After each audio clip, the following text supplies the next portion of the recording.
Chapter 410. Mu Shui, do you still remember the time before Baihua Palace was established, when we had no one to rely on? Yan Bugui loudly shouted. Hearing that, Baihua Fairy stopped again, but this time, she didn't turn around. Seeing that she had stopped, Yan Bugui said in a loud and emotional voice, back then, it wasn't easy for you and I to be together, and we faced so much resistance. Although we were ridiculed and scolded, we still persevered. Before Baihua Palace was established, did the 10,000 demons or Fu Xian Island care for us? No. No one cared if we lived or died. It wasn't until you and I worked so hard to establish this Baihua Palace that we managed to gain a foothold in the cultivation world. How could outsiders understand the hardships we went through? Baihua Fairy didn't move, she didn't leave, nor did she turn around. Perhaps she was also thinking about the hard times back then. Dongfang Changyao and Xiao Wuyuan exchanged glances, both of them knew about it. Back then, Fu Xian Island and 10,000 demons were pressured by both the righteous and evil path. Even their sect masters, Guanding Hai and Yan Wuchen, had to take the blame and step down, so who would care about them when they were in a fit of anger? For a very long time, they really didn't lend a helping hand to the two of them, leaving them to fend for themselves. It wasn't until Baihua Palace became the trading hub of China's cultivation world that the two great sects secretly re-established their relationship with it. Then again, if the two of them didn't have the backing of the number one sect in the righteous and evil path, it would have been even more difficult for them to establish their own sects in the cultivation world. Back then, I told you that one day, I won't let anyone look down on you anymore. Perhaps you think it was only in the heat of the moment that I uttered those words. But I took it as a vow, and I've always been fighting for it. Thus, I've been working hard in secret for 100 years, but who knew that it would be destroyed by that fellow Yu Qianqiu? Otherwise, the vow I made would just be around the corner. Hearing him mention Yu Qianqiu, Zi looked at Yu Qianqiu curiously. She had never heard of this. She didn't know what Yu Qianqiu had done to destroy the plan that Yu Qianqiu had painstakingly worked on for 100 years. She saw Yu Qianqiu's mouth split open, looking like he was in great pain as he smiled at her. His smile was very ugly. On the other side, the Enchantress of 100 Charms was silently poking his waist with a finger. Yen, why are you dragging me into the matter between you and your wife? Your wife and I didn't cheat on you. Yu Qianqiu gritted his teeth and endured the pain. The Enchantress of 100 Charms had a bad habit.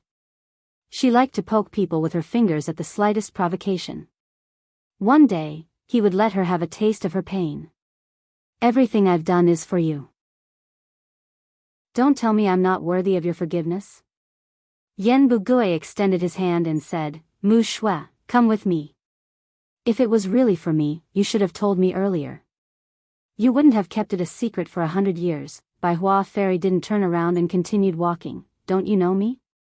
I've given up everything to be with you. I've never disagreed with any of your decisions. After I found out, I would only support you and not drag you down. Yet you kept it a secret from me. Clearly, you've always been on guard against me. I didn't want to make you worry. I didn't want you to work too hard, Yan Bugui loudly explained. We both understand each other. Whether or not it's an excuse, you should understand. There's no need to explain anything else. Just take your people and leave. I don't want to see you again. Baihua Fairy still didn't turn around. Yan Zixia followed on the side, silently obeying her. Occasionally, she would look back. On one side was her father, and on the other side was her mother. What else could she do? The brocade-robed old man and the linen-robed old man exchanged glances and nodded. The former sent his voice to Yan Bugui, Palace Master Yan. Your madam has already made up her mind. I think it would be better if we forcefully kidnap the mother and daughter back to Everlasting Island. The daughter is mother's flesh and blood. It would be better if the young palace master comes out to persuade them. Otherwise, they'll eventually become hostages in the hands of the Cultivation Alliance. At that point, we'll be stuck. Yan Bugui sent his voice back. That's not a good idea. She has a strong personality. I'm afraid that she'll do something that she won't be able to regret. Palace Master Yan, if you can't make a decision, you have to make a decision quickly. How about this? As long as you agree, my junior brother and I will act together to guarantee that we'll kidnap the mother and daughter, not giving them a chance to harm themselves. What do you think? The brocade-robed old man continued to persuade him. Seeing that Bai Hua Fairy had already entered the palace gate, Yan Bugui gritted his teeth and sent his voice back. Then I'll have to trouble Senior Chang and Senior Feng to ensure their safety. The brocade-robed old man's face lit up, nodded to the linen-robed old man and suddenly shouted, "Kill!" As soon as the order was given, the two old men behind Yan Bugui had already disappeared. Dongfang Chang, Ao and Xiao Wuyuan were both shocked and shouted at the same time, "Not good."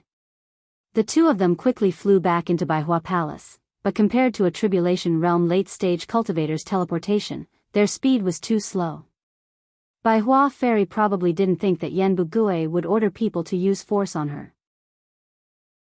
Hearing the commotion behind her, before she could even react, the acupuncture point on her back was instantly struck. A powerful surge of true essence rushed into her body, cutting off any chance of resistance.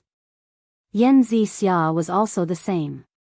Yu Qianqiu, who was hiding in the shadows, thought that Yan Bugui was deeply in love with his wife and wouldn't use force, but he didn't expect this to be the case. He didn't expect the foreign cultivators to instigate Yan Bugui. The Baihua Palace disciples guarding the palace gate were shocked and immediately attacked the two old men with their flying swords. But with their cultivation, this kind of action is nothing but child's play for a Tribulation Realm late-stage cultivator. The two of them unleashed a powerful wave of true qi to knock the flying swords away. Several disciples screamed in pain, spat out blood as they were sent flying and died on the spot. Baihua Fairy and Yan Zixia's shoulders were being held down, they couldn't even move their fingers.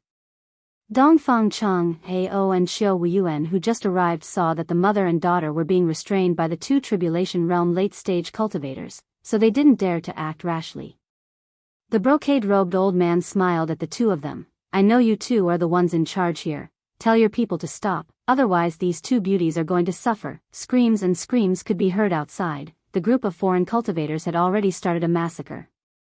The Cultivation Alliance's members who stayed behind were all mixed in cultivation, so how could they be a match for them? They were all killed in just a few moves. But facing a foreign enemy, their blood was roused and they all charged forward without fear of death. Even if they were afraid of death, there was no way to escape. If they ran away from this battle, there would probably be no place for them in the world. Blood was boiling everywhere. In the blink of an eye, many people had already given up their lives. Such a heroic scene caused Dongfang Chang, Ao and Xiao Wuyuan to look at each other, then quickly made the decision to retreat. The brocade-robed old man used the mother and daughter to threaten them, but it didn't work at all. Not only did the two of them not tell the Cultivation Alliance to stop, they even gave up on the safety of Baihua Fairy and Yan Zixia. Their anger turned into endless killing intent as they returned to the battlefield with all their might. "Ah!" Dongfang Chang, Ao shouted angrily as he thrust his spear forward. Below, a foreign Tribulation Realm early-stage cultivator, who had just used a flying sword to take the lives of two people, sneered and was about to summon his sword to kill again. Suddenly, he heard a loud roar from the sky. When he looked up, a golden spear had directly knocked away his flying sword and was heading towards him. He was scared out of his wits and hurriedly tried to escape. But how could Dongfang Chang, Ao let him go? Relying on his superior speed, he raised his spear and cut him in half, sending his head flying. Dongfang Chang, Ao didn't stop. He turned around with his spear and looked for another person to fight. On the other side, Xiao Wuyuan was even more ferocious than Dongfang Chang, Ao. The Black Moon Pagoda danced around his body like a ghost, following him wherever he went. Every time he attacked, he would destroy the opponent's magic tools or magic treasures. Then, the Black Moon Pagoda moved like a phantom, reaping the opponent's life with lightning speed. In the blink of an eye, Xiao Wuyuan had taken the lives of 3 Tribulation passing stage cultivators. The Black Moon Pagoda was indeed the most ferocious weapon of the diabolism. It was indeed powerful. With such power, when the foreign Tribulation passing stage cultivators saw Xiao Wuyuan rushing towards them with the Black Moon Pagoda, they quickly dodged it. One of them was holding the Golden Origin Spear, while the other was carrying the Black Moon Pagoda. They fought fiercely and were stained with blood. They killed more than 10 people in a row, which greatly boosted the morale of their side. The people of the Cultivation Alliance immediately fought back with all their might. Although they knew that they were going to die, their morale was high. They only wanted to entangle the other foreign cultivators and wait for Dongfang Chang, Ao and Xiao Wuyuan to come and avenge them. This scene caused Dongfang Chang, Ao and Xiao Wuyuan's eyes to turn red. They roared in anger and grief. The golden light and the black shadow would not stop until one of them was dead. The old man was stunned by this sudden change. He knew that these two were the strongest among the people on the other side, and seeing how respectful they were towards Bai Hua Fairy, he decided to use the lives of Bai Hua Fairy and her daughter to threaten them. But who would have thought that at this crucial moment, they wouldn't even care about their threats. The two of them tacitly turned around and killed without any hesitation, causing so many people on their side to run away. He really didn't expect the two of them to be so strong. The tribulation passing stage cultivators he brought with him were all killed without being able to fight back. From this, it could be seen that the two of them were indeed people sent by the number one sects of the righteous and diabolism. They were not simple. Yan Bugui stood alone outside the battlefield, watching his junior brother fight with his life on the line, as well as a group of Chinese cultivators fighting angrily. He suddenly felt his hands and feet go numb.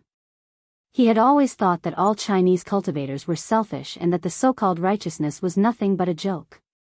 He never thought that he would see such a scene. He even doubted that with the help of a group of foreign cultivators, could he really unify the entire Chinese cultivation world?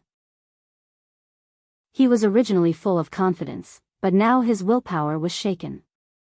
Looking at the restrained Bai Hua Fairy and Yan Zixia, he saw that the two of them had both turned away from the cruel battlefield, their eyes filled with grief and indignation, staring at him. Yan Zixia's eyes were filled with tears, the hatred in her eyes made him shudder. Yan Bugui had never seen his daughter look at him like that before. The brocade-robed old man was originally controlling Bai Hua Fairy, but right now his face was pale as he put his hand on Yan Zixia's shoulder and spoke in a low voice, "Junior brother, leave this to me, you go kill those two for me." Chapter 411. Ze had never seen such a scene before. She didn't know what righteousness was, but she felt an inexplicable sadness that she had never felt before. The temptress lost all her charm at this moment, and her body was trembling uncontrollably. She decided to join the battle, but just as she took a step forward, her arm was grabbed by Yu Qianqiu. Although she told Xiao Wuyuan that the war in the cultivation world had nothing to do with her, she actually believed that by staying by Yu Qianqiu's side, she would be able to better use his hidden strength. When she glanced at him, she saw that he was looking down expressionlessly, unbelievably calm. She instantly felt a chill in her heart. She didn't expect him to just stand by and watch. "Just stand by and watch, don't grab me." The temptress's face was as cold as frost. "Why are you so agitated?" Yu Qianqiu didn't have the respect a disciple had for his mistress. He snorted coldly and said, "What a woman's view. No wonder the illusion palace was destroyed in your hands. Those who don't plan for the world can't plan for a moment, and those who don't plan for the overall situation can't plan for a region. So what if some people die? Don't tell me that you, the master of a palace, don't know the principle of mercy not leading an army? I'm here, why are you panicking?" Ze didn't know so many principles, but she looked at the temptress in deep thought. In fact, she didn't know what to do in such a situation. She felt that Yu Qianqiu was right to say such nice words.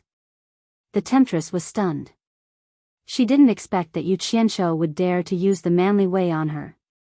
But strangely, she felt that it was very useful. She looked at her arm that was being grabbed by him, and the frost on her face disappeared. She thought, as long as you don't just stand by and watch. Yu Qianqiu had been paying attention to what was happening below. When he saw that the old man in linen had handed over control of Yan Zixia to the old man in embroidered robes, he quickly glanced at Dongfang Chang, Ao and Xiao Wuyuan.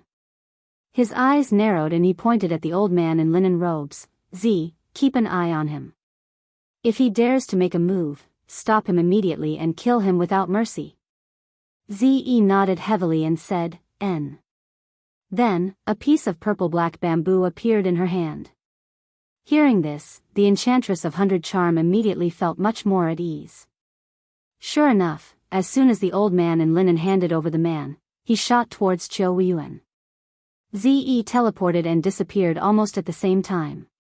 Qiu Weiyuan, who was in the midst of fighting, was shocked when he heard the sound of something flying towards him. He knew that a top-notch expert had arrived.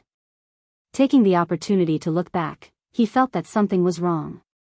There was a world of difference between an expert in the final phase of the tribulation stage and a cultivator in the middle phase of the tribulation stage. Although he had the Black Moon Pagoda, he was not arrogant enough to fight against an expert in the final phase of the tribulation stage. On the other side, Dongfang Chang Ao also shouted a warning, "Be careful, Qiu Weiyuan." He also brandished his spear and rushed over to lend a hand. Otherwise, if Qiu Weiyuan was defeated, he would not be able to save Qiu Weiyuan alone. However, his opponent also understood that once the old man in linen robes dealt with Qiu Weiyuan, his next target would definitely be Dongfang Chang Ao. Immediately, 3 foreign cultivators rushed over and formed a triangle to hold Dongfang Chang Ao back. They did not aim to defeat him, they just needed to hold him back. Before the old man in linen robes arrived, a silver light had already left his hand and shot towards Qiu Weiyuan with a strong current of air. Its speed and power were hard to predict, but Qiu Weiyuan was also being held back and could not get away. His eyes were filled with grief and indignation, and he was about to make his last attack. Elder Qiu, run! A group of weak Huaxia cultivators rushed over in a frenzy, attacking the foreign cultivators who were trapping Qiu Weiyuan without any regard for their lives. There were even several cultivators who soared into the sky, wanting to risk their lives to block the old man in linen robes. However, they were struck by a casual palm strike from the old man, and the tyrannical force immediately smashed their flesh and blood into pieces. None of them were spared. Yan Bugui, who was outside, saw his junior brother's reaction and smacked his lips with difficulty. After all, they had been brothers for many years and could not be thrown away so easily. However, since things had already come to this, there was no turning back. Fight! Suddenly, a beautiful woman's shout was heard. A black shadow shot over and directly hit the silver light released by the old man in linen robes away, immediately saving Qiu Weiyuan from danger. Ze appeared out of thin air and recalled the purplish-black bamboo. She shouted again, "Fight!" The black shadow shot towards the old man in linen robes again. A strong current of air broke through the air and the old man was shocked. He shook his arms and summoned the silver light. Together, they soared into the sky and barely avoided the black shadow. When Qiu Weiyuan saw the person who saved him, he instantly became spirited and said, "Thank you, Miss Ce." In fact, he was not the only one who felt that way. Everyone else was also spirited. When they were in danger, a strong help suddenly came. This kind of feeling was hard to understand, even if it was just a ray of hope. Moreover, everyone knew that Ze had been by Yu Qianqiu's side for a long time. Since she was here, that guy should be here soon. The guy who was not very famous but could control 1,000 swords appeared in everyone's mind. That guy was an expert in fighting. Moreover, he had more than 600 rogue cultivators under him. Even if they were useless, they could still be of some use. When they thought of more than 600 people coming, everyone couldn't help but look forward to it. Ze raised her head and looked at the sky, then quickly looked at Qiu Weiyuan who was trapped. No one knew what she was thinking, but she shot out the rod in her hand with a swoosh sound.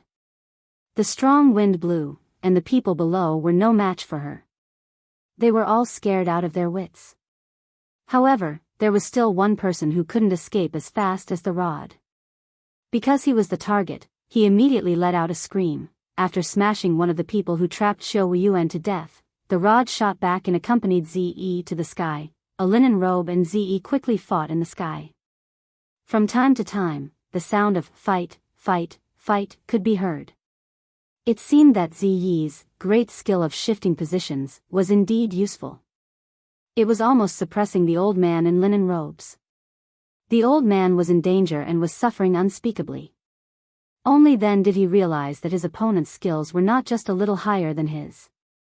Especially that strange body movement, it was almost impossible to defend against it. What a joke, although Ze didn't know much about the ways of the world, but in terms of cultivation, Nongzhu spared no effort in teaching her.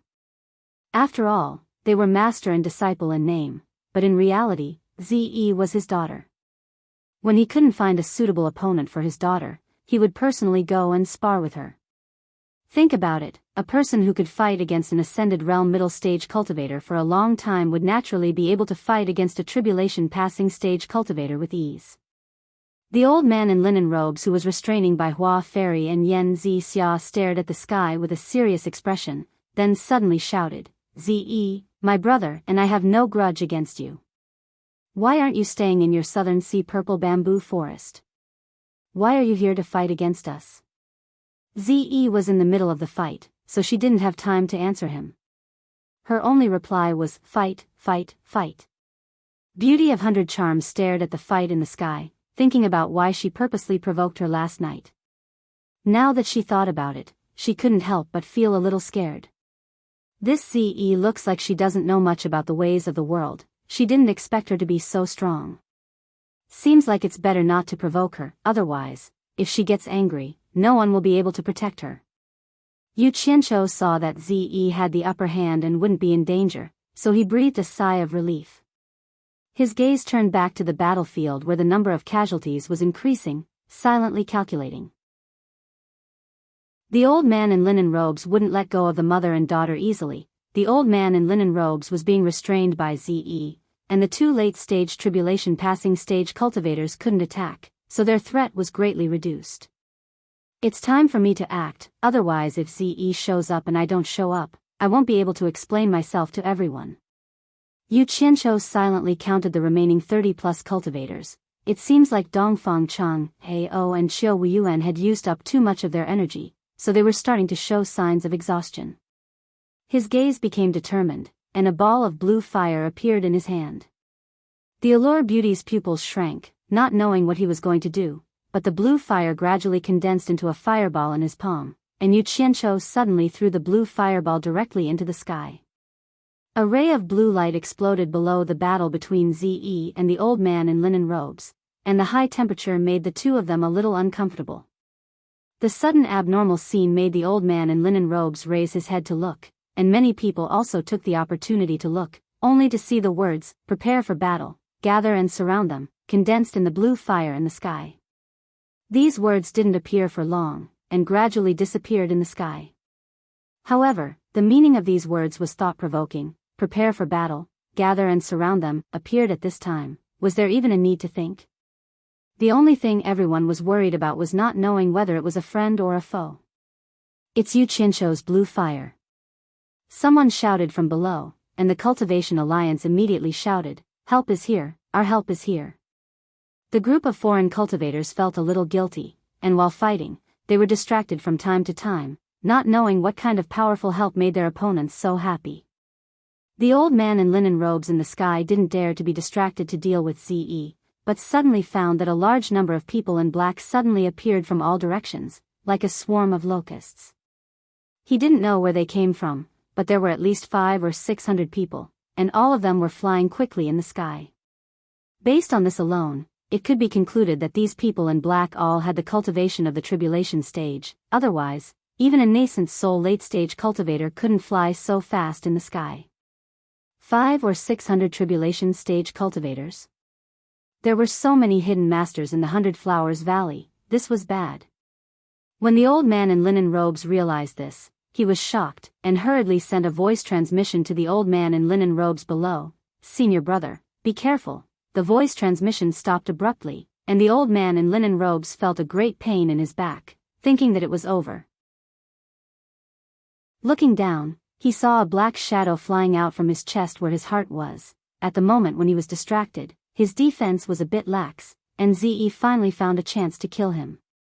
The old man in linen robes suddenly looked up to the sky, saw everything, and immediately shouted, "Ze bitch, you dare." Bai Hua Fairy and Yen Xia were suddenly gripped by the strength of his hand. They felt like their shoulders were about to be crushed, but they couldn't say anything. Fight! Ze was also ruthless, hitting the opponent's vital point in one strike. Seeing the opponent falling down, she still wasn't willing to give up, so she called back the bamboo with a strong gust of wind, directly smashing the head of the half-dead person into nothingness. Sure enough, she carried out Yu Qianzhou's kill without mercy to the end. Chapter 412. The purplish-black bamboo shook off the dirt on its body in the air, then flew back to Ziyi's hand. The old man in embroidered robes bellowed, "Slut!"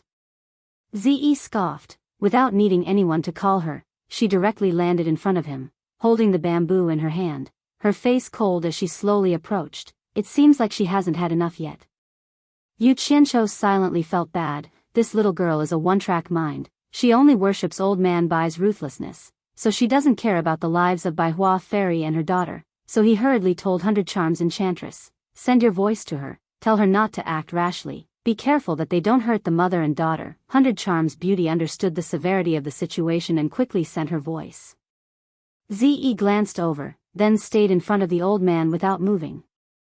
Seeing his junior brother die, the old man originally wanted to leave the mother and daughter behind to take revenge, but seeing Ze coming over, he immediately remembered that he's no match for her, so he held the mother and daughter tightly in his hands and spoke in a low voice. "If you dare act recklessly, I'll make the mother and daughter die in front of you first." Ze didn't say anything, only stood there and stared at him, giving him a lot of pressure. The black-clothed people landed from all directions, surrounding the entire battlefield. Each of them had a murderous look on their faces, ready to attack as soon as the order is given. The old man and Yen Bugue looked around, both shocked. These people definitely aren't their people. It's Yu Qianzhou's rogue cultivators. The Cultivation Alliance's side cheered. They confirmed their identities from the rogue cultivator on their chests. Aren't they the rogue cultivators that Yu Qianzhou brought here? But then they noticed something was wrong. Their aura is completely different from the previous rogue cultivators. Originally, they didn't stand in a proper manner, and even if they were to stand together, they wouldn't be able to form a team. However, as these people stood there casually, a sharp aura that was ready to be unleashed was obvious. Especially the eyes that were exposed under their masks were filled with killing intent, and each of them were like wolves waiting for an opportunity to hunt. The allure temptress looked at these people in surprise. Although she could see the words "rogue cultivators" on their chests, she thought more about it.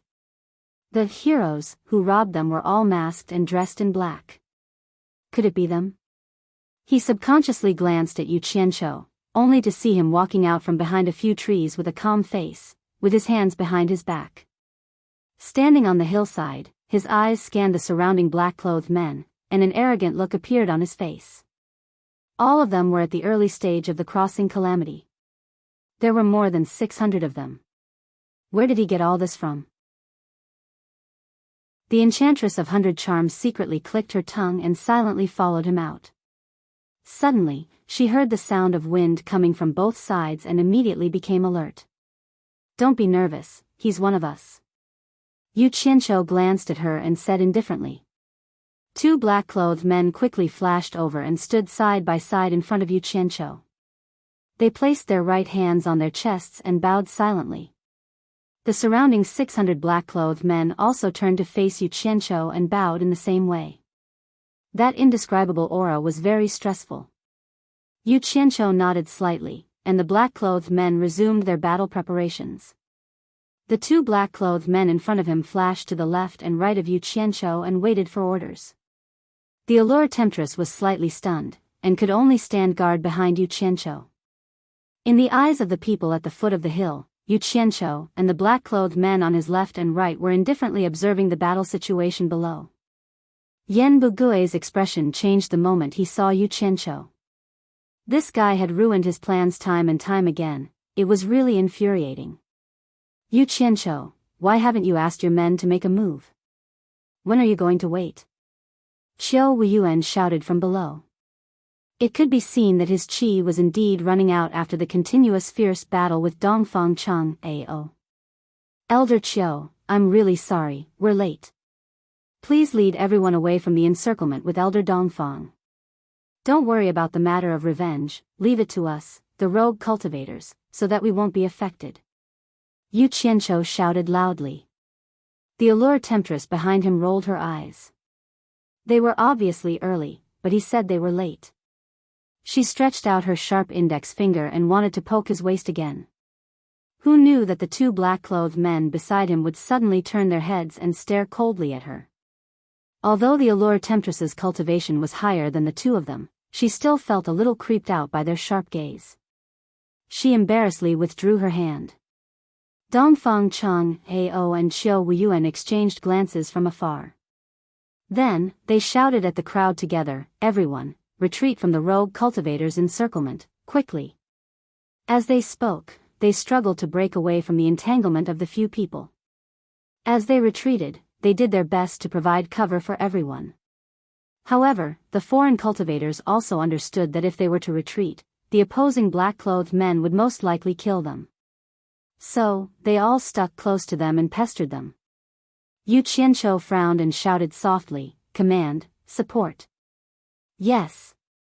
The two black-clothed men replied in unison and quickly made an order with their hand signals. The surrounding black-clothed men immediately formed into a well-trained three-man battle formation. They quickly shrunk the encirclement and closed in on the people who were fighting. The allure temptress was shocked. Just a few simple hand signals were able to command so many tribulation-passing stage cultivators as if they were one person. It was simply unbelievable.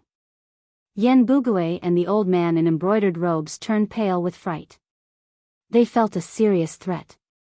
Zi was somewhat dumbfounded as she looked at her surroundings. Those black-clothed people were cold and intimidating. Were these the same people that Yu Qianqiu had brought to wander around previously? The black-clothed men directly passed by the Hundred Flowers Palace, ignoring Zi and the old man in embroidered robes. They only surrounded the people outside the Hundred Flowers Palace. The encirclement shrank like a sieve, gradually filtering out the disciples of the various sects of the Cultivation Alliance and forcing the foreign cultivators back. There were also some people who wanted to take advantage of the entanglement to escape. However, as soon as they stepped forward, the groups of three in front of them immediately separated one person from each other. The encirclement formation was not chaotic at all. However, several people attacked at the same time. When the foreign cultivator released his flying sword, he didn't even have the chance to take it back. He was cut into several pieces on the spot and instantly killed. Occasionally, there were a few who wanted to fly into the sky and escape, but they all met the same fate. The power displayed by the combined attack immediately shocked everyone present. The people that Yen Bugui brought with him no longer dared to test their sharpness and were all forced to retreat. All of the surviving Cultivation Alliance cultivators were finally able to safely retreat. In front of the Hundred Flowers Palace, within a radius of 100 meters, more than 30 foreign cultivators were surrounded in panic, not knowing what would happen next. As soon as Dongfang Cheng, Ao and Qiu Wuyuan came out, they immediately flew to Yu Qianqiu's side. When they saw the two black-clothed men beside him, they sized them up curiously. Qiu Wuyuan said in surprise, "Yu Qianqiu, are they those rogue cultivators?" Yu Qianqiu looked at the two people who were covered in blood and said with a smile, "If it's not them, where would I come from?" As he said this, he pointed at Yen Bugui and ordered his men, "Capture this person alive. I want to exchange him for hostages. Leave no one alive. Kill." The two of them quickly gave the order, and the encirclement formation changed again, becoming a small team of 10 people. Half of them quickly rushed into the encirclement, and the other half quickly closed the encirclement again. A strangulation battle with an absolute advantage was displayed in front of the surviving members of the Cultivation Alliance, and it really shocked everyone. The opponent almost only had one chance to attack. Once the magic weapons or magic treasures in their hands were used, they would never be able to return, and they themselves would become a lamb waiting to be slaughtered.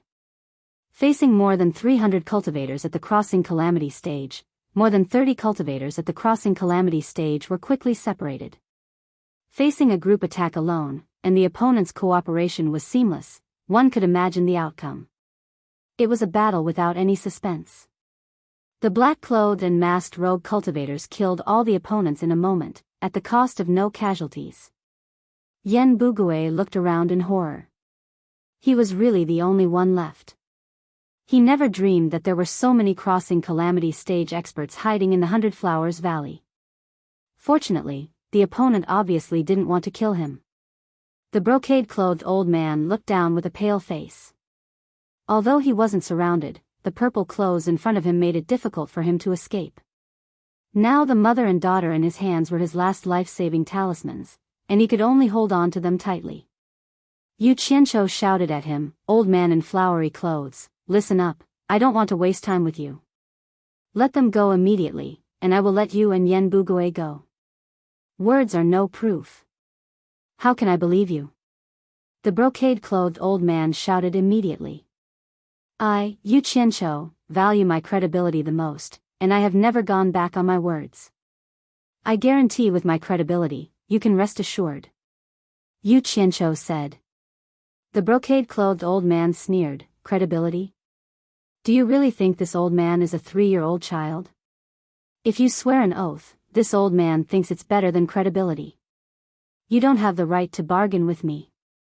I said I will let you go, so of course I will keep my word." Yu Qianqiu coldly said, "I will count to 10, if you still don't let them go, Ze. Bring me that old man's head."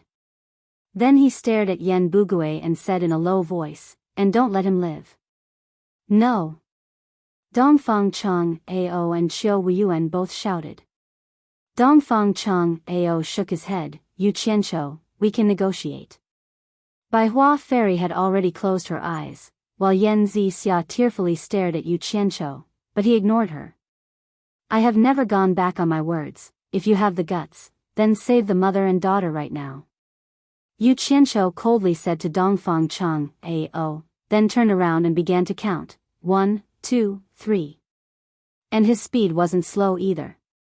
Ze slowly stepped forward. The brocade-clothed old man's face changed. He didn't think that she wouldn't even consider and forced him to make a decision, and in such a hurry. When he counted to 8, he finally shouted, "Wait. If you have something to say then say it, I don't have the patience." Yu Qianqiu coldly snorted and continued to count, 9. "I agree." The brocade-clothed old man shouted, "I hope you can keep your promise." He really didn't have a choice. Even if he killed the mother and daughter and left Yen Bugue to escape from Ze, such a big matter would eventually reach Yen Zhuixing's ears. It's impossible to hide it. With Yen Zhuixing's relationship with Man Hu and the others, sooner or later they won't let him go. He might as well take a gamble, as long as he can escape. Even letting the mother and daughter go is the same, at least he can explain it to Yen Zhuixing. What if they keep their promise? That's even better. Hearing that, Dongfang Cheng Ao and Qiu Weiyuan's hearts that were already in their throats finally calmed down. "It's good that you agree. In this world, you can doubt anything, but I, Yu Qianqiu's character, you definitely don't need to doubt it, it's always been tested." Yu Qianqiu nodded and casually said. Chapter 413. Everyone's eyes were focused on the old man, cautiously waiting for his next move. No one noticed, unknowingly, Yu Qianqiu has become the leader of this place. In fact, this was also his goal. He could have acted earlier, that way the Cultivation Alliance wouldn't have to pay such a heavy price, but he waited until the Cultivation Alliance couldn't hold on any longer, when even the brave Dongfang Cheng Ao and Qiu Weiyuan were at a disadvantage. Only then did he act.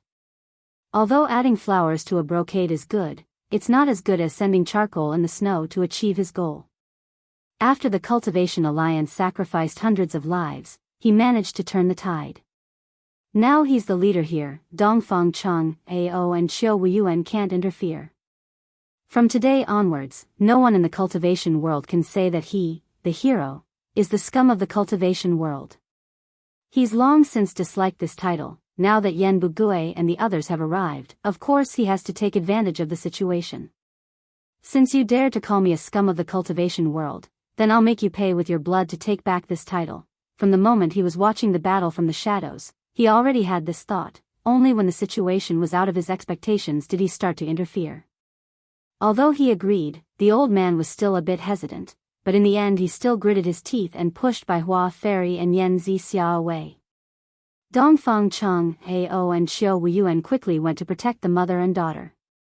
The old man looked at Yan Bugui who was surrounded below, then shouted to Yu Qianqiu, I've let them go. It's time to fulfill your promise. Your worries are unnecessary. I've already said that you can doubt anything, but you definitely don't need to doubt my character.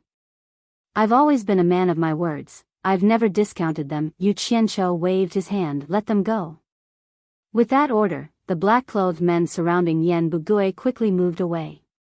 The embroidered-robed old man immediately shouted, Let's go. He immediately shot into the sky. Yan Bugui looked at Bai Hua Fairy and Yan Zixia with a complicated gaze, but didn't dare to stay any longer and also shot into the sky to chase after them. The two of them broke through the seal formation above the 100 Flowers Valley and quickly disappeared. Retreat. Yu Qianqiu nodded. The black-robed men on both sides immediately issued an order. The black-robed men below quickly collected the storage pouches of the dead foreign cultivators. Then, they flew across the sky and disappeared into the surrounding mountains, as if they had never appeared. Everyone was stunned. Could these people really be those rogue cultivators? Even when retreating, they didn't forget to scavenge some things. They really had the demeanor of those poor rogue cultivators. However, at least he still had some morals and didn't touch the belongings of the dead disciples of the various sections. Otherwise, it would really be difficult to recover them. Actually, it had nothing to do with morality.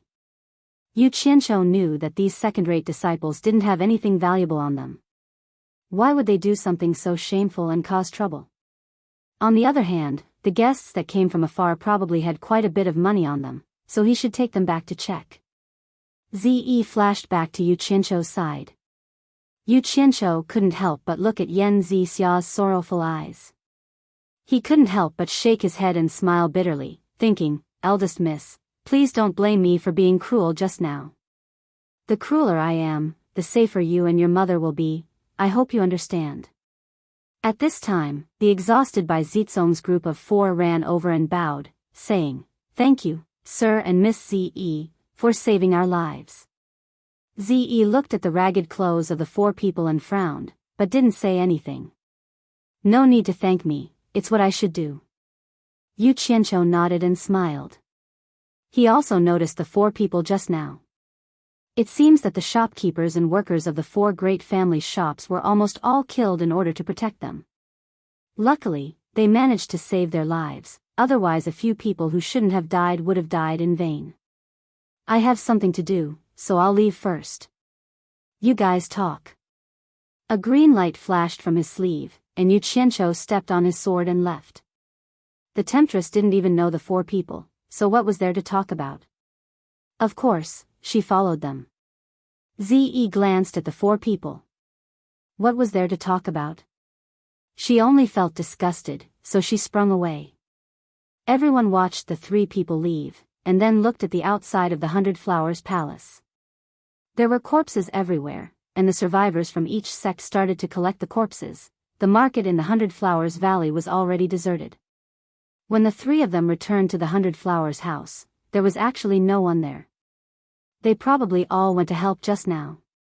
Yu Qianqiu rubbed his stomach and said, I didn't eat anything at first, and now there's no one. What bad luck. There should be ingredients in the kitchen. You guys go and rest first, I'll send them up later. The temptress smiled and slowly walked to the back. She really did look like a servant. Yu Qianqiu didn't stand on ceremony and directly went upstairs. After entering the room, he sat in front of the round table in the center and poured himself a cup of tea. As he drank, he looked at Ze and asked, If you have anything you want to ask, just ask. Don't stifle yourself. This girl's doubts were all written on her face, and she didn't know how to hide it. Ze clasped her hands together and fidgeted for a while. Suddenly, she looked at the door guiltily and turned back to ask, Do you want me to massage your shoulders? What? Yu Qianqiu was stunned, and thought he heard wrong. Do you want me to massage your shoulders? Ze repeated. Yu Qianzhou's expression twitched. He didn't know what was wrong with this woman. She actually wanted to do such a thing. Even if she gave face to her father, he wouldn't dare to let her do it. So he shook his head and said, "No need, no need. If you have something to say, just say it." Ze frowned slightly. It seemed that she was a little unhappy that he didn't let her massage him. She bit her lips and sat in front of Yu Qianzhou. She asked, "Those loose cultivators are not loose cultivators at all. Where did you find them?" "Why don't I know?" Yu Qianzhou replied without hesitation, "Of course, I hired them with money. If you don't pay, who would help you for free?" Ziyi's expression became serious and said, "The joint attack of these people is very powerful. If I was surrounded by them, I wouldn't be able to last long if I didn't escape. You must have spent a lot of money to hire so many people at once, right?" The sound of people coming upstairs came from outside. Yu Qianzhou didn't deny it and just replied with an N.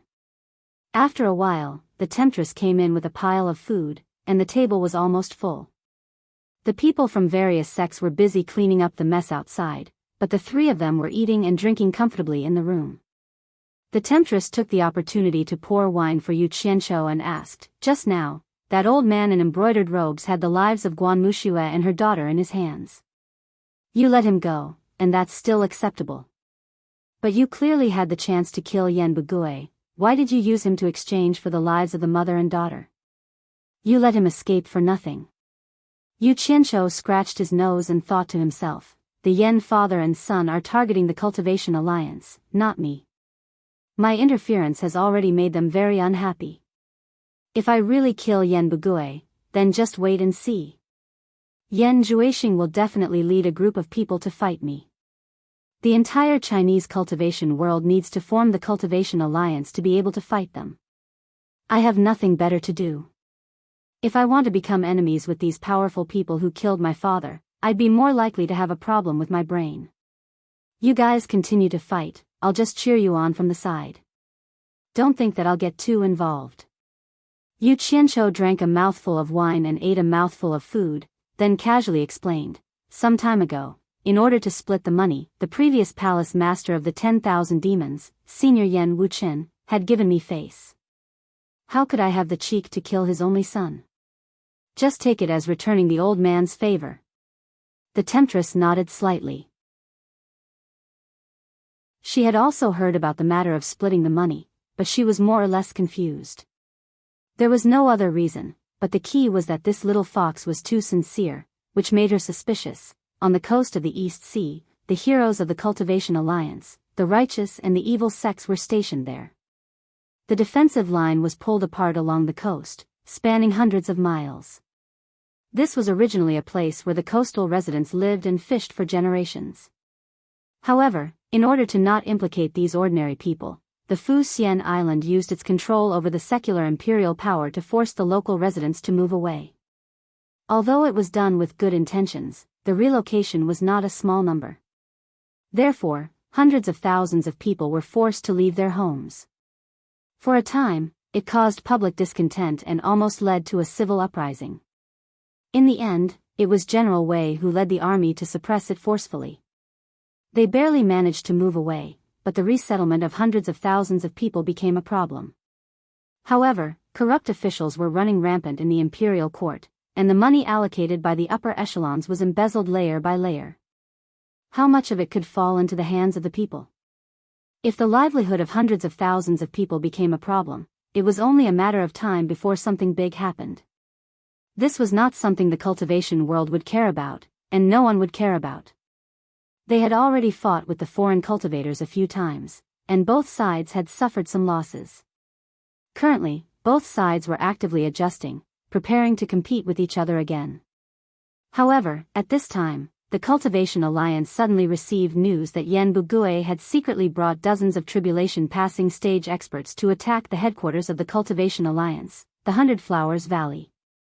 Fortunately, Yu Qianzhou led more than 600 loose cultivators and arrived in time. Almost all of Yan Bugui's group were killed. Unfortunately, in order to save Bai Hua Fairy and her daughter, Yen Bugui and a late-stage tribulation passing stage expert were released. When the various sects heard this news, they couldn't believe it.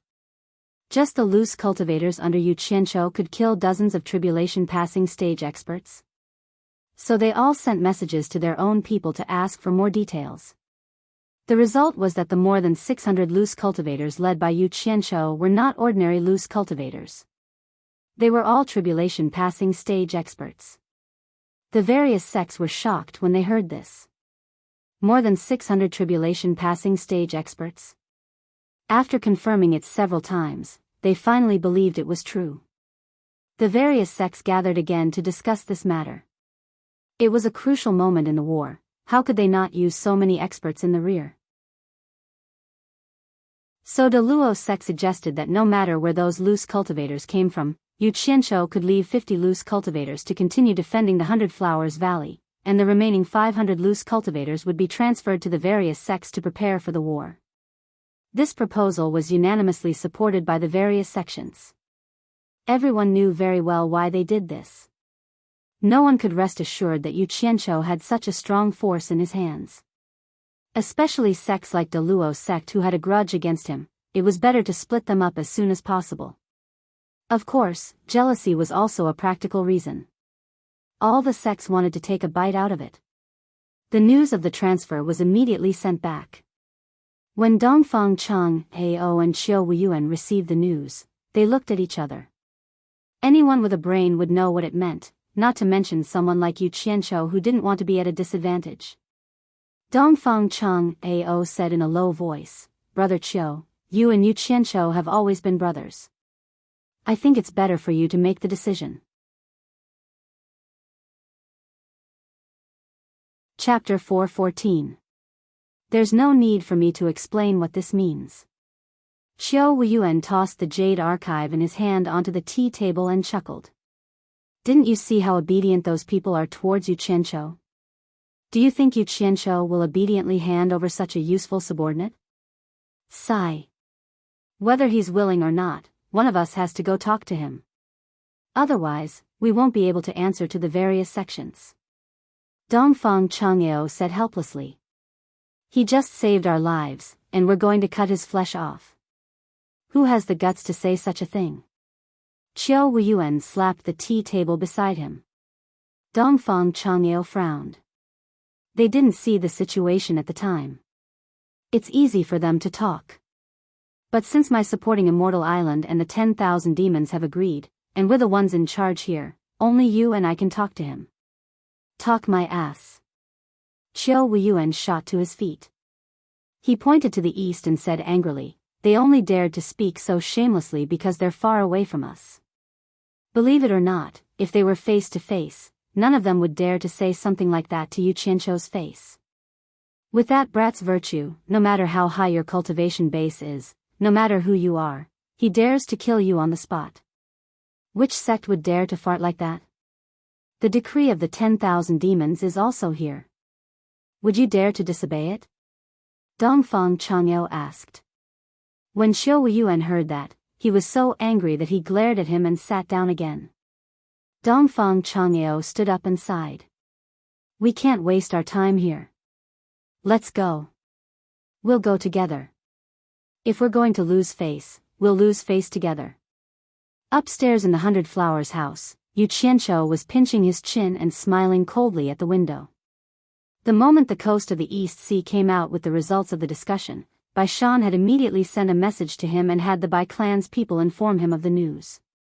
He waited there to see who in the Cultivation Alliance would tell him the good news. The Allure Enchantress, who was leaning on the side, frowned slightly. She was secretly the leader of the Pink sect, so she naturally knew the results of the discussion. Yu Qianzhou glanced at her and sneered, none of you so-called sects are good people. If I had known earlier, I would have killed all the disciples of the various sects in the 100 Flowers Valley. A bunch of people who bite the hand that feeds them. The temptress rolled her eyes and said, why are you scolding me too? Most of the sects agree, how can a small pink sect like me stop it? Besides, are you really that easy to talk to? Will you hand him over? Humph. Yu Qianzhou snorted coldly but didn't say anything. He thought to himself, there's more to come, let's play slowly. Hey! Let me ask you, what's the relationship between the 600 lone cultivators and the hero? The allure enchantress smiled and leaned over, then poked his waist with her finger. Yu Qianqiu shook his head and said, there's no relationship at all, don't think too much. Ze, who was sitting obediently at the side, widened her eyes and looked at the two of them. She could understand the first part of the conversation, but the more she listened, the more confused she became. Seeing the two of them being intimate with each other, an inexplicable feeling of jealousy arose in her heart. They're here, Yu Qianqiu said as he looked at Dongfang Chang, Ao and Qiu Weiyuan. The allure enchantress looked over, and the two people below also saw the two people at the window above. They looked at each other and walked into the 100 Flowers Valley in silence. Once the two of them entered the room, Yu Qianqiu waved his hand at them and said, you don't have to say anything, I already know. For the sake of the big picture, I don't have any opinions, but to be honest, I can't make the decision for those lone cultivators. If you have anything to say it to them face to face. I won't get involved, in case they say that I'm trying to ruin things. Let's go. Follow me to see them. The two of them were stunned, then they thought about it and realized that it was true. The people from the 4 major clans had probably told him before they did. But this was also good, to avoid awkwardness. Thus, the two of them didn't say a word and followed him out. However, they were cursing in their hearts, is this guy that easy to talk to? Once they left the 100 Flowers Valley, they saw people bowing to Yu Qianqiu. After all, he saved everyone's lives. Yu Qianqiu smiled and waved his hand along the way. The group left the 100 Flowers Valley. Yu Qianqiu threw out a flying sword and stepped on it. The few of them landed in a remote valley. Looking around and not seeing anyone, Yu Qianqiu clapped his hands. Suddenly, someone shouted from a dark corner of the valley, who's there? The Heavenly King covers the Earth Tiger. Yu Qianqiu shook his head and said something that confused the few of them. Someone in the dark immediately replied, the pagoda suppresses the river demon. The few of them immediately understood that it was a secret code. They were all shocked by such a classic secret code and looked at each other. A few figures shot over. They were the loose cultivators. Most of the black cloth covering their heads had been lifted up, revealing their noses and mouths. Their mouths were stained with a lot of mud, and they were chewing as if they were eating something. Dongfang Chang, Ao and the others shifted their gazes to their hands. Some of them were holding wild sweet potatoes, while others were holding wild mountain spirits. Most of them had been bitten off. They were eating this, but they didn't seem to have been washed, so they just casually peeled the dirt and ate it. The few of them were confused and didn't know what was going on. However, Yu Qianqiu shook his head and sighed, brothers, I've let you down. Sigh. Elder Dongfang of supporting Celestial Island and Elder Qiu of 10,000 demons have brought the decree of the Cultivation Alliance. Do as you wish, I won't say anything else. After that, he quietly walked to the side with his back facing the others. Let them down? What did this guy do? The few of them were even more confused. Dongfang Chang, Ao and Qiu Weiyuan exchanged glances. Qiu Weiyuan took a step forward and coughed, we've received a decree from the Cultivation Alliance. In order to deal with the foreign cultivators' provocation, we've decided to transfer 500 people from your group to support them. Prepare to depart today. Pfft. The leader spat out the thing in his mouth and waved his hand at Qiu Weiyuan, what bullsh *T decree. We're done, we're not going to do it anymore. When they took the money, they didn't give us a share, but when they fought for their lives, they thought of us. Damn it, we haven't even gotten a single spirit stone until now. We've been digging for these things in the mountains every day to eat. What a joke. As he said that, he threw away the half of the wild sweet potato. The few people beside him also threw away the things in their hands and shouted, that's right, if you don't give us money, we're done, we're done. They wiped their mouths and pulled down their masks again. Dongfang Chang, Ao frowned, and Qiu Weiyuan's face darkened. Neither of them were fools. In the end, they made such a big scene to scare people. In the end, it was all for money. It was very Yuchincho's style. If it wasn't Yuchincho's instruction, then it would be a miracle.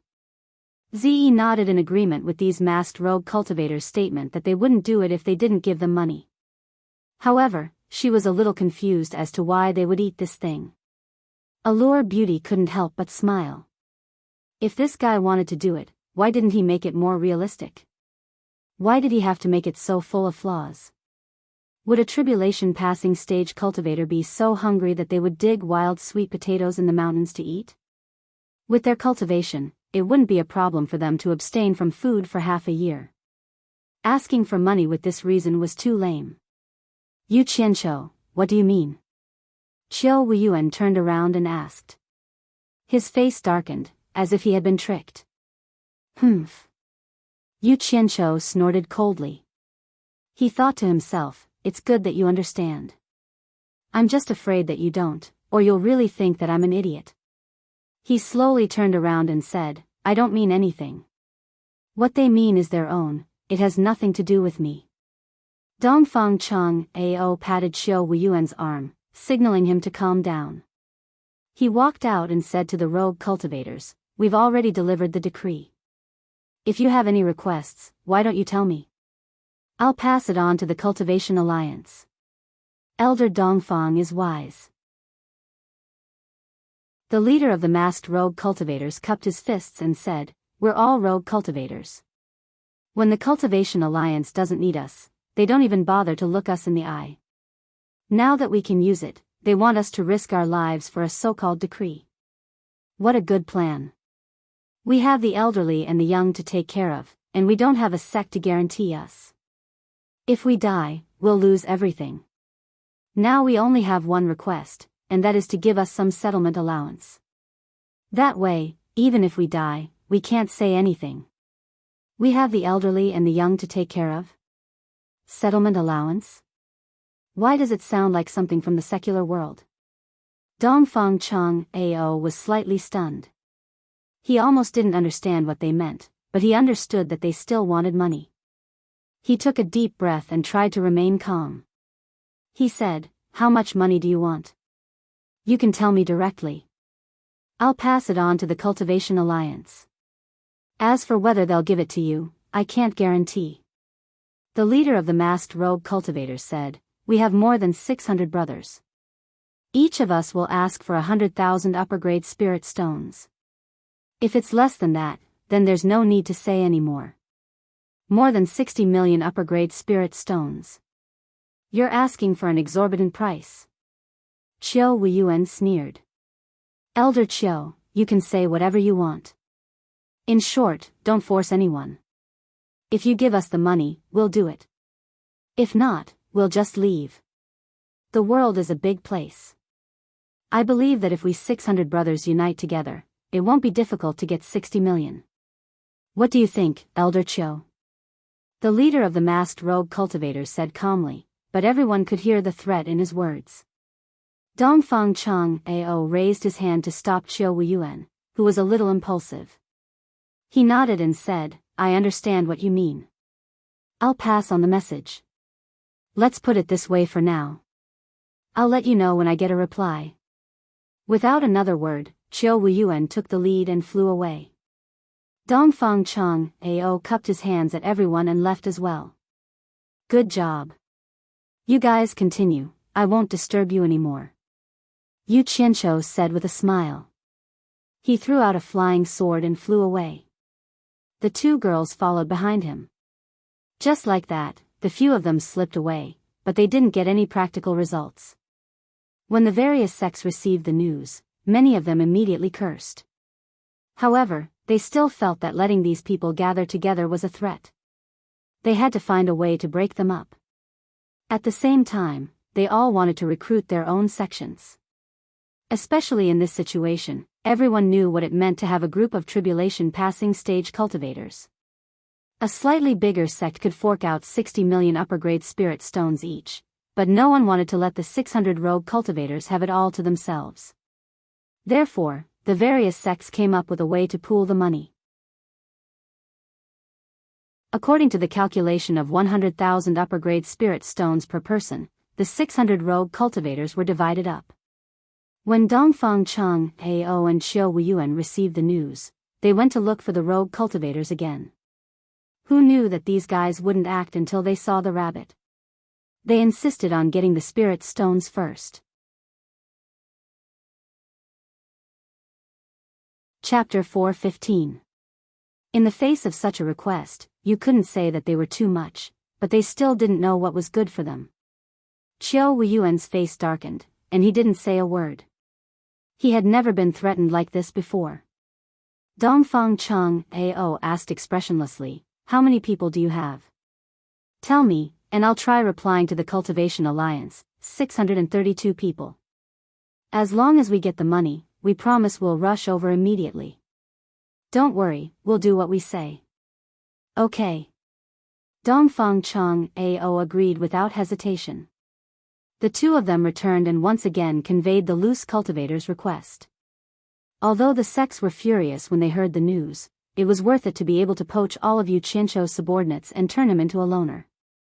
Therefore, they ordered the people in the 100 Flowers Valley to raise the money and give it to Dongfang Chang, Ao and Xiao Wuyuan. The sects didn't believe that these people would run away with the money and harm the interests of the sections. Although 600 people in the early stage of tribulation passing were powerful, they couldn't withstand the anger of the entire Chinese cultivation world. In the headquarters of the Cultivation Alliance, Qiao Wuyuan held the storage bag in his hand and snorted, "Now that the spirit stones are ready, let's see what else they can do, unless they want to go against the entire Cultivation Alliance." Dongfang Chang, Ao frowned slightly. Yu Qianzhou had been too calm for the past 2 days, as if this had nothing to do with him at all. Could he really hand over these people so easily? "Did you notice something wrong with Yu Qianzhou?" Dongfang Chang, Ao asked. "Yes. This kid never does things that are disadvantageous to him." "I'm a little uncertain now," Qiao Wuyuan said suspiciously. "There must be something strange when something is out of the ordinary."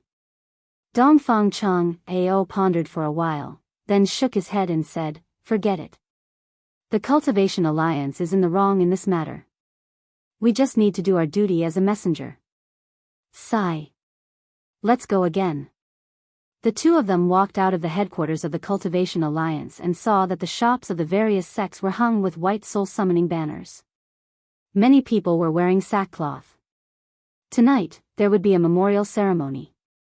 Naturally, it was to mourn the dead disciples of the various sections. Upon seeing this, both of their hearts sank. Many disciples from supporting Immortals Island and 10,000 demons had also died. When they passed by the 100 Flowers house, Yu Qianzhou was holding a cup of tea and chatting with the 100 Charms enchantress. When he saw the two of them passing by, he waved his hand in a friendly manner, and the two of them nodded slightly in response. After watching the two of them leave the 100 Flowers Valley, the allure temptress turned around and smiled. "Little fox, what are you up to this time? Can you tell me a little?" Yu Qianzhou shook his head innocently and sighed, "I'm obviously living a peaceful life here. Why do you think I'm up to no good?" Sigh. "My heart was originally directed to the bright moon, but the bright moon shines on the ditch." "Oh. Then I'll wait and see. I hope there won't be a day where I reveal my fox tail."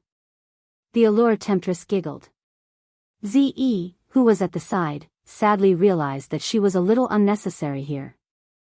Outside the 100 Flowers Valley, Qiao Wuyuan frowned and said, "I'm a little curious. That allure temptress has been in hiding for so many years. How did she end up with Yu Qianzhou? You can go and ask her. See if you can find out the reason." Dongfang Chang, Ao said and flew towards the place where the wandering cultivators were hiding. Qiao Wuyuan glared at him and followed. Ever since the battle, the two of them had become much more harmonious. They were still in the hidden and dark valley. The two of them looked around at the dark and damp environment. They really had to hand it to these people. They could actually hide here every day without moving. After the disgusting cut secret signal, the few people appeared again. Dongfang Chang, Ao threw the storage bag in his hand to the leader of the wandering cultivators and said, 63,200,000 upper-grade spiritual stones, not a single one less. You guys take a look. The leader nodded and said, all right. Tomorrow morning, we'll gather outside the 100 Flowers Valley and immediately head to the coast of the East Sea. Dongfang Cheng, Ao and Qiu Wuyuan looked at each other. Obviously, they did not expect the other party to agree so easily. Qiu Wuyuan said in a deep voice, I've given you the spiritual stones. I hope you guys can keep your promise. I don't want 632 people to be missing. Don't worry, Elder Qiu. Tomorrow, you'll see that all 632 wandering cultivators who showed up outside the 100 Flowers Palace will appear outside the 100 Flowers Valley for you to count. We won't go back on our words. The leader of the wandering cultivators promised in a powerful voice. That's great. But I hope you guys remember not to run away with the money. Yu Qianqiu won't be able to bear the consequences. Qiu Wuyuan warned. The meaning of his words was clear. We have already determined that you guys are Yu Qianqiu's people. If you run away, the Cultivation Alliance will not look for you. They will look for Yu Qianqiu to settle the score.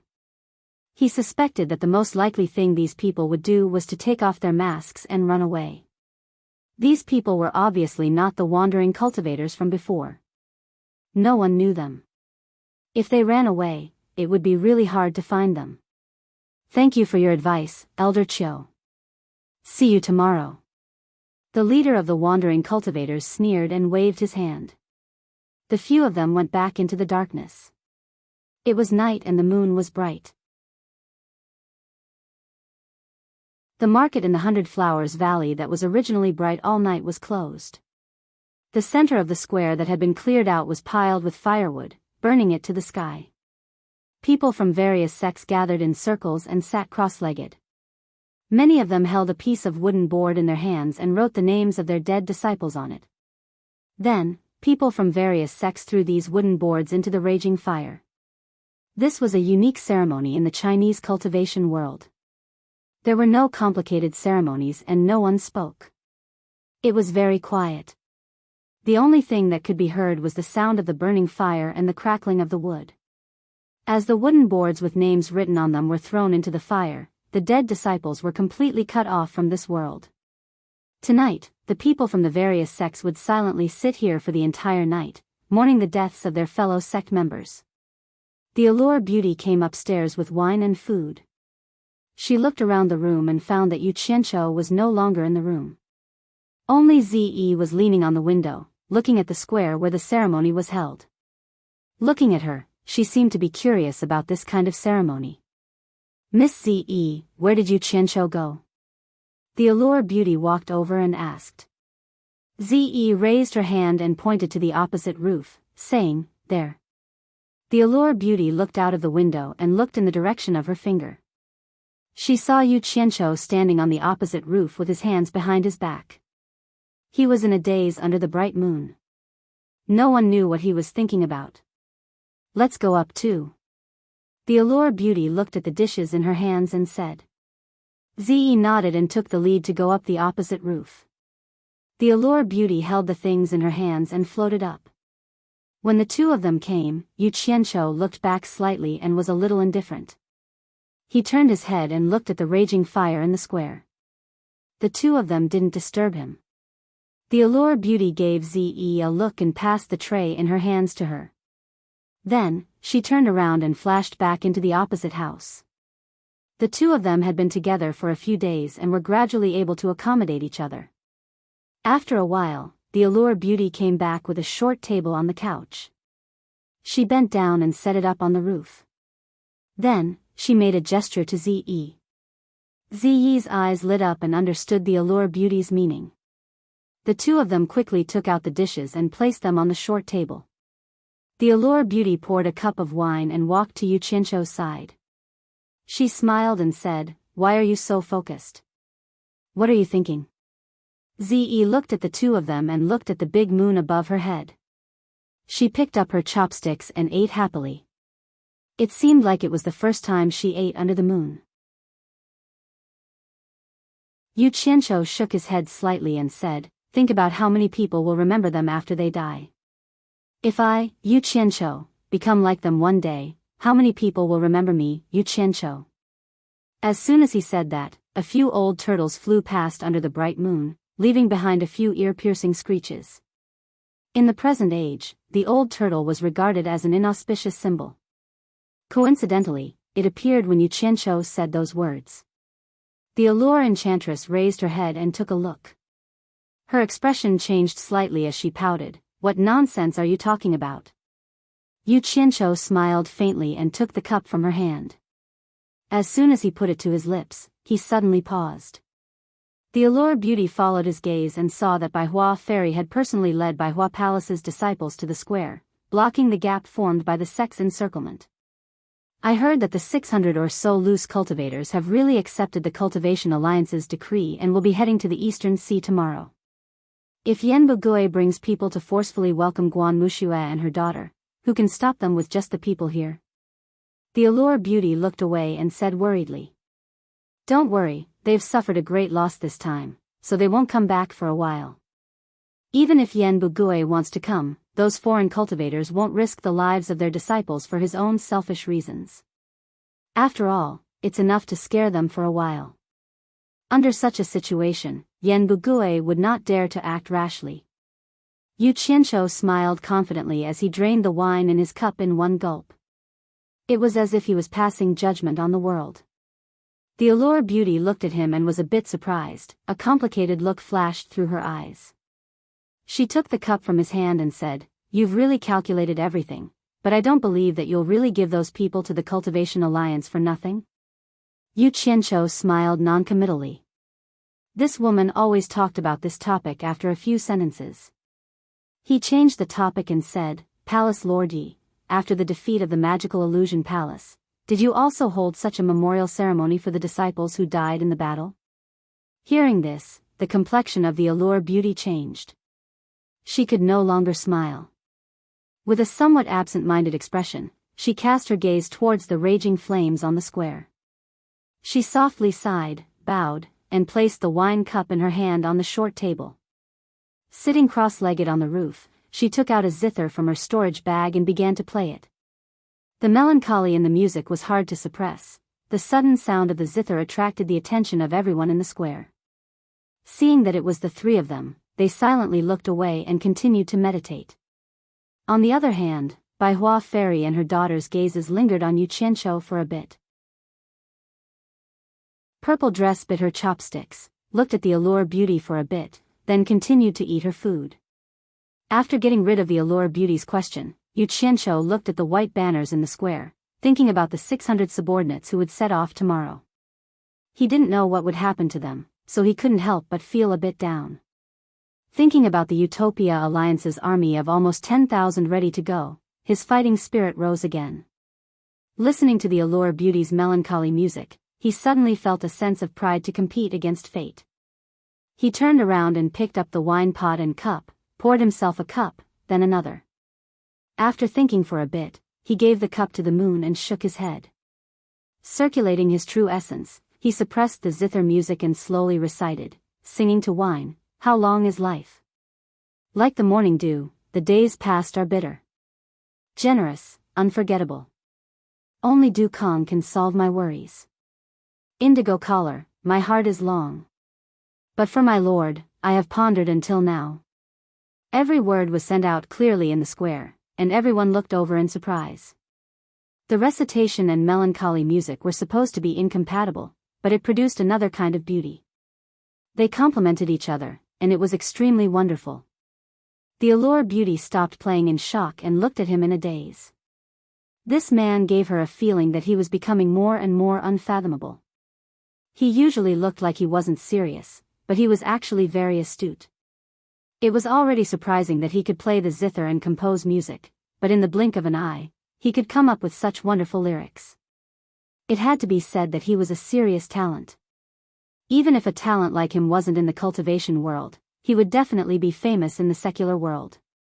Purple Dress stuck her chopsticks in her mouth again, staring at him with wide eyes. She also realized that she couldn't see through him anymore. The people below could not help but think, singing to wine, how long is there? Like the morning dew, the days past are bitter. Generous, unforgettable. Only Dukong can solve my worries. But for my lord, my heart is long. But for my lord, I have pondered until now. After thinking about it, they all looked at Yu Qianqiu with a lot of emotions. From the words itself, it seems like he was lamenting about life, thinking about someone. This was a perfect eulogy. Bai Hua Fairy stared at Yu Qianqiu, who was drinking to the moon on the rooftop, and nodded slightly, then turned to look at her daughter. Seeing that she was a bit lost, she silently closed her eyes. As the music stopped, Yu Qianqiu also realized that his emotions were a bit messy, so he drank the rest of the wine in his cup and returned to 100 Flowers house.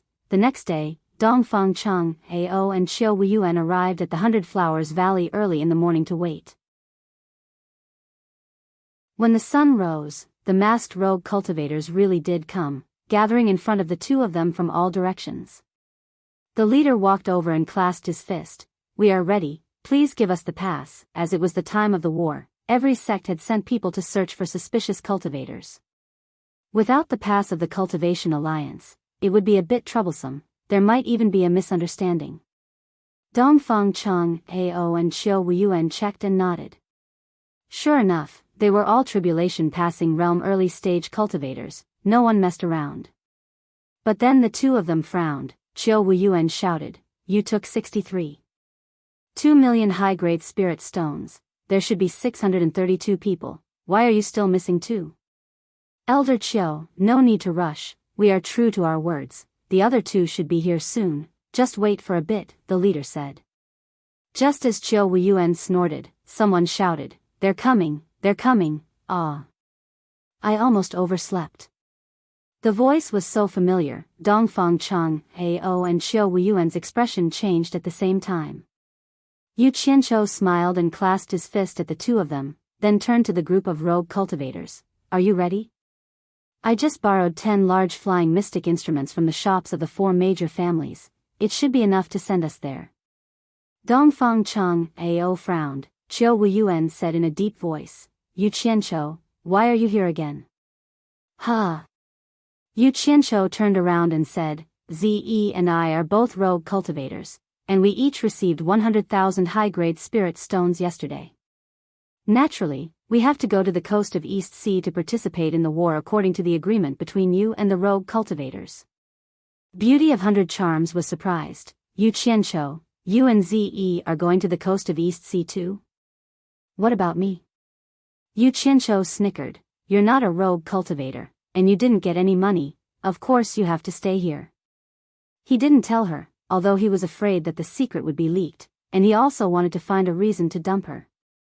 With her around, there were many things that he couldn't do freely. In fact, he also didn't tell Ze, but she definitely wouldn't doubt his decision. "You want to dump me and leave me here alone?" the 100 Charm enchantress shouted in a delicate voice.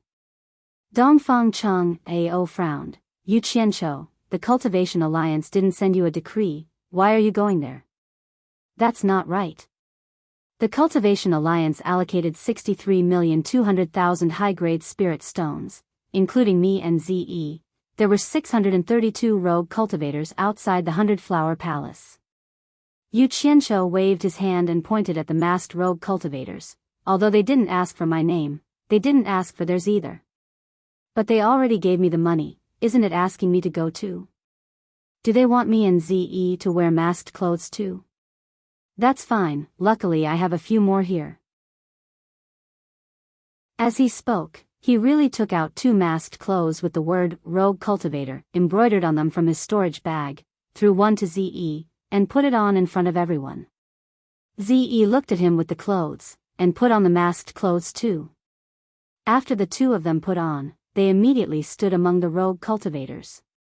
The leader of the masked rogue cultivators stretched out his hand and said, 632 rogue cultivators are here, elders, please give us the pass so we can report to the Cultivation Alliance as soon as possible." Dongfang Cheng, Ao and Qiu Wuyuan looked at each other. So Yu Qianqiu was waiting for them here. Just think about it, all the sects treated Yu Qianqiu as the representative of the rogue cultivators, but they didn't expect him to be a rogue cultivator too. In fact, let alone the sex, the two of them also neglected this point. This was bad. No one told these rogue cultivators that once they arrived at the coast of East Sea, they would be separated into different sections. They were going to be divided according to the method of distributing tasks after they arrived. If Yu Qianqiu brought them there, who among the sex would be able to poach them from his hands? This guy could beat or scold them at any time, not to mention he brought so many loyal subordinates with him, he was even less afraid of anyone. It's over, all the sex were cheated of more than 60 million by him for nothing. Yu Qianqiu, what are you trying to do? Qiu Wuyuan shouted with a livid face. What am I trying to do? Yu Qianqiu sneered, took off his mask, and said coldly, of course I'm following the decree of the Cultivation Alliance, going to the coast of East Sea to participate in the battle. Why? Did I say something wrong? Qiu Wuyuan was so angry that he couldn't speak. If he really sent this guy over, the various sects would not be able to poach him and lose a large sum of money. It would be strange if they didn't settle the score with him and Dongfang Cheng Ao later. Chapter 4:16. What's wrong with me? Yu Qianqiu patted his chest and said, everyone knows that I'm a man of my word. Since I've already accepted the money, I will never go back on my word. I will never be a villain who goes back on his word. As for this, you can rest assured. Even if we don't have the token, we will still barge our way through. We will not be intimidated by any obstacles. His words were clearly a threat. His meaning was clear. If you don't give me the token, don't blame me for not warning you in advance if you run into any sects checking on us on the way and something unexpected happens. Qiu Wuyuan was so angry that he laughed and said, you're a man of your word? I wonder who would believe you. It seems like you've always been the one praising yourself. Whether you're a man of your word or not, it's not up to you to decide. It's up to others to judge you. F***ck. How dare you doubt my character? Yu Qianqiu raised an eyebrow and said, the world has many misunderstandings about me. If I don't say it out loud, who would know that I, Yu Qianqiu, am a man of my word? You're twisting words and forcing logic. Qiu Wuyuan was about to refute him when Dongfang Cheng waved an arm in front of him, stopping him from speaking any further. With his other hand, he took out a jade archive and tossed it to Yu Qianqiu, saying, the token is here. Hurry up and report back. Qiu Wuyuan was taken aback. He looked at Dongfang Cheng in confusion, but the latter shook his head slightly. Yu Qianqiu caught the jade archive and tossed it to the masked rogue cultivator behind him. He glanced at the two of them and spat, damn it. I didn't expect to save an ingrate. If I had known this would happen, I would have just let Yan Bugui and the others kill him. Why would I want to interfere in this matter? I'll be at ease if they're all dead. It'll save me some trouble. Dongfang Cheng Ao and Qiu Wuyuan's expressions changed. Although the other party's words were harsh, he did save their lives. Compared to the debt of saving their lives, one or two harsh words were really nothing. Therefore, the two of them did not say anything else. Seeing that there was no response from the other party and that he had obtained the pass, Yu Qianqiu could not be bothered to argue anymore. He took out a bunch of flying artifacts from his storage bag and distributed them to the masked loose cultivator. He kept 6 of them and kept the rest back. He said that he borrowed 10 of the best flying artifacts from the shops of the 4 great clans, but in fact, he spent a lot of money to make these 10 flying artifacts. Of course, when he said that he had spent a lot of money, he had used a lot of rare materials of his own, not a lot of spirit stones. Naturally, the cost of making it was completely free. The 4 great clans were too embarrassed to accept his money. However, they did obtain a lot of good materials during the making process. Long before the saber drawing assembly, he had a secret discussion with the head of the Jing clan, who specialized in making flying artifacts. Jing Feihong had agreed to help him make 10 flying artifacts that could carry 10,000 people at the same time, using the most secretive techniques from the Jing clan. Each artifact had to be able to carry at least 1,000 people. Even so, Yu Qianqiu's requirements were extremely strict. He wanted these 10 flying artifacts to not only have the best techniques, but also to be made of the most durable materials. Especially the outer shell, it had to be able to withstand an attack from an expert in the final stage of the tribulation passing stage. At the very least, it had to be able to withstand an attack from an expert in the final stage of the tribulation passing stage. Jing Feihong was shocked to hear this. It was reasonable to use the most durable materials, but why did they need to make the shell so sturdy? Flying artifacts were used to carry people. Who would use a flying artifact to fight an expert in the final stage of the tribulation passing stage? Jing Feihong thought about it, shook his head, and smiled bitterly. He said, "Perhaps we can find some rare materials to make a small flying artifact. However, where can we find so many good materials to make 10 such large flying artifacts? Moreover, they have to be able to withstand an attack from an expert in the final stage of the tribulation passing stage. The Jing clan is really helpless. You don't have to worry about this. I will provide the materials. What do you think of using this to make them?" Yu Qianqiu said as he secretly stuffed something into Jing Feihong's hands. Jing Feihong took a look at it and was instantly shocked. He said, "Nether iron." The Jing clan was good at making artifacts, so they were naturally better at identifying these things. They immediately recognized what it was. It was actually the world's rare nether iron. If you use nether iron to make them, they should be able to withstand an attack from an expert in the final stage of the tribulation passing stage, right? Yu Qianqiu asked this because he wasn't too sure. He had never fought with an expert in the final stage of the tribulation passing stage because he knew that the final stage and the middle stage of the tribulation passing stage were two completely different concepts. He had never dared to try fighting someone like that. Being beaten up was a small matter. At worst, he could just get back up after falling down. The important thing was that big boss you couldn't afford to lose face like that. Absolutely no problem, unless the other party has some powerful artifact. Jing Feihong held the item in his hands and nodded as he looked at it. Then, he asked suspiciously, "Even if we use nether iron to make them, the materials needed to make 10 ships are not something that can be easily obtained. Mister, how can you find so much nether iron?" "You don't have to worry about this. Just tell me how much you need." Yu Qianqiu patted his chest confidently. "This." Jing Feihong thought for a while and said, "The amount of nether iron needed to make 10 ships, based on the storage bags in 3 rooms, would be at least 8 bags. That much?" Yu Qianqiu was shocked. Jing Feihong nodded and said, "If we use all of them with nether iron and add on the other things that we need, 8 bags would barely be enough. If we only need to use some in the crucial areas, 1 bag would be enough." "Forget it." Yu Qianqiu waved his hand and gritted his teeth. "You don't have to worry about the materials. I'll gather 10 bags for you as soon as possible. Use all of them with nether iron. They have to be sturdy and durable." Jing Feihong watched him leave, dumbfounded. He didn't know if he would really be able to get 10 bags of nether iron. Without another word, Yu Qianqiu returned to Utopia on the same day. Back when he was digging the tunnels in the Hades cave, he had collected quite a lot of nether iron. Putting them all together, there were barely 3 bags. Chen Feng had even cried and begged him to keep at least half of them. He said that once he figured out a way to refine nether iron, he would let the entire Utopia army use nether iron artifacts. Originally, Yu Qianqiu didn't want to keep them, but after hearing what Chen Feng said, he was tempted. He had no choice but to make another trip to the Hades cave.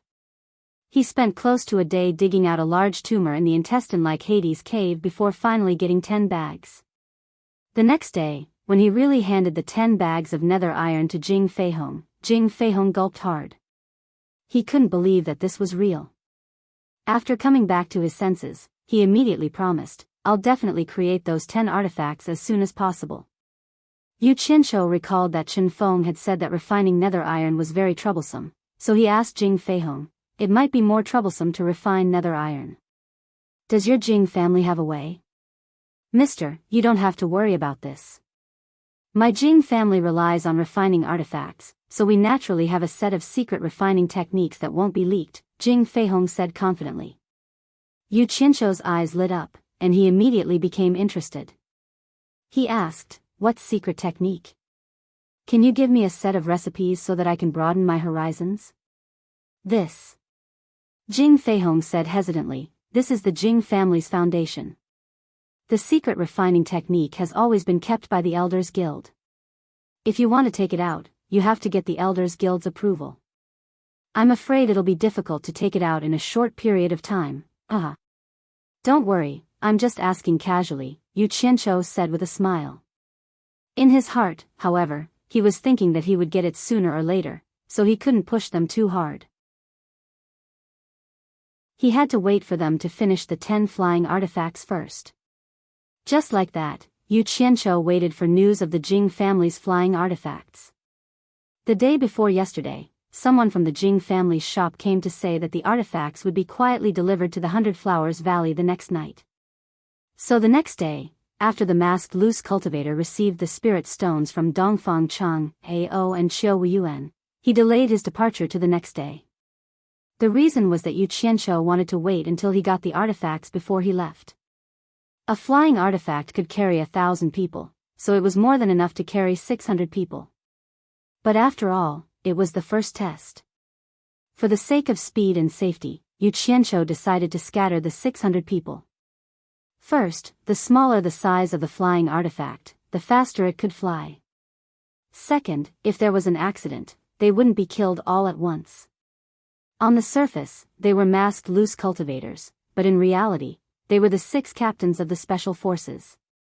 They threw the artifacts in their hands at the same time, and in the blink of an eye, 6 black flying artifacts with 2 sharp ends and round waists appeared in the sky. 2 pairs of legs stretched out from the bottom, and the 6 artifacts landed on the ground side by side. When the sun rose, it was supposed to be the time for everything to wake up and be full of life. But when these 6 enormous objects appeared, they immediately made everyone feel an inexplicable pressure. Their bodies were as black as ink, with 2 sharp ends. It was hard to tell which side was the head and which was the tail. The smooth, streamlined design made people's hearts palpitate under the sun's touch. It made everyone feel like they were facing 6 monsters. Dongfang Chang, Ao and Qiu Wuyuan looked at each other. They knew that this was a flying artifact, but they had never seen such a flying artifact before. It was a little strange. The Allure Beauty looked at Purple Dress and saw that she was also curious. Clearly, she had never seen it before. The loose cultivators were also sizing them up. In the end, their gazes focused on the abdomen of a few flying artifacts. They saw that there were words and strange symbols like Utopia 001 engraved on them. Everyone knew the words Utopia at the front, but they had never seen the symbols at the back. Yu Qianzhou pinched his chin, and his eyebrows twitched. He seemed to be a little proud. These artifacts had abandoned the flashy designs of dragons and beasts, and only chose a single streamlined design. It looked simple, but in fact, it was a combination of some of the design concepts he knew from his previous life. The streamlined design could reduce wind resistance, and only then could the flight speed be maximized. There was no point in having messy designs and engravings. The key was that it was practical. From Utopia 001 to Utopia 010, there were a total of 10 flying artifacts, and they were all named after Utopia. The one in front of him was 6 of them, and the remaining one was the one he had just put into his storage bag. Yu Qianzhou rubbed his hands together excitedly. He couldn't wait to try out the flying magic tool that had integrated the advanced concepts of his past life. In any case, he couldn't return to his past life, so he could only sit on this thing to reminisce.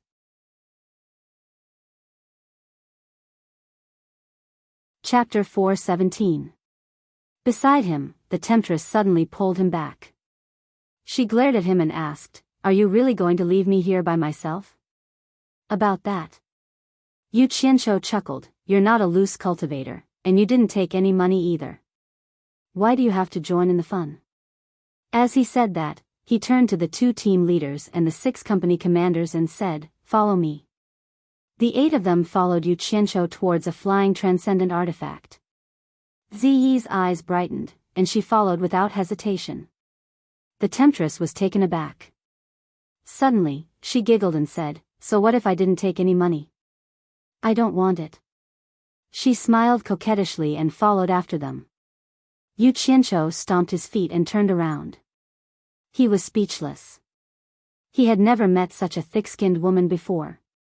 He then led the group onto the flying transcendent artifact. Everyone looked around. The interior was decorated with many fluorescent stones for illumination. Although it was empty, the tiles were brand new. Clearly, they were new. Yu Qianqiu took out a jade archive and examined it. He then smiled and walked to one end. He stomped on a square beneath his feet, and immediately, they heard the buzzing sound of a spring turning from the bottom. Everyone's eyes suddenly lit up. The shields on their left, right, front, and top were retracted with a whoosh. 8 transparent crystal windows appeared before everyone's eyes, allowing them to see the scenery outside. Outside, Dongfang Chang, Ao and Qiu Wuyuan were startled by the movement of this strange object. Why did it suddenly grow eyes? They then saw Yu Qianqiu and the others standing in front of the transparent crystal at the front of the cone, gesturing to the outside world. These 8 windows allow the user of the flying transcendent artifact to observe the situation outside. They don't have to be exposed to the elements outside. If something unexpected happens, they can close the windows at any time.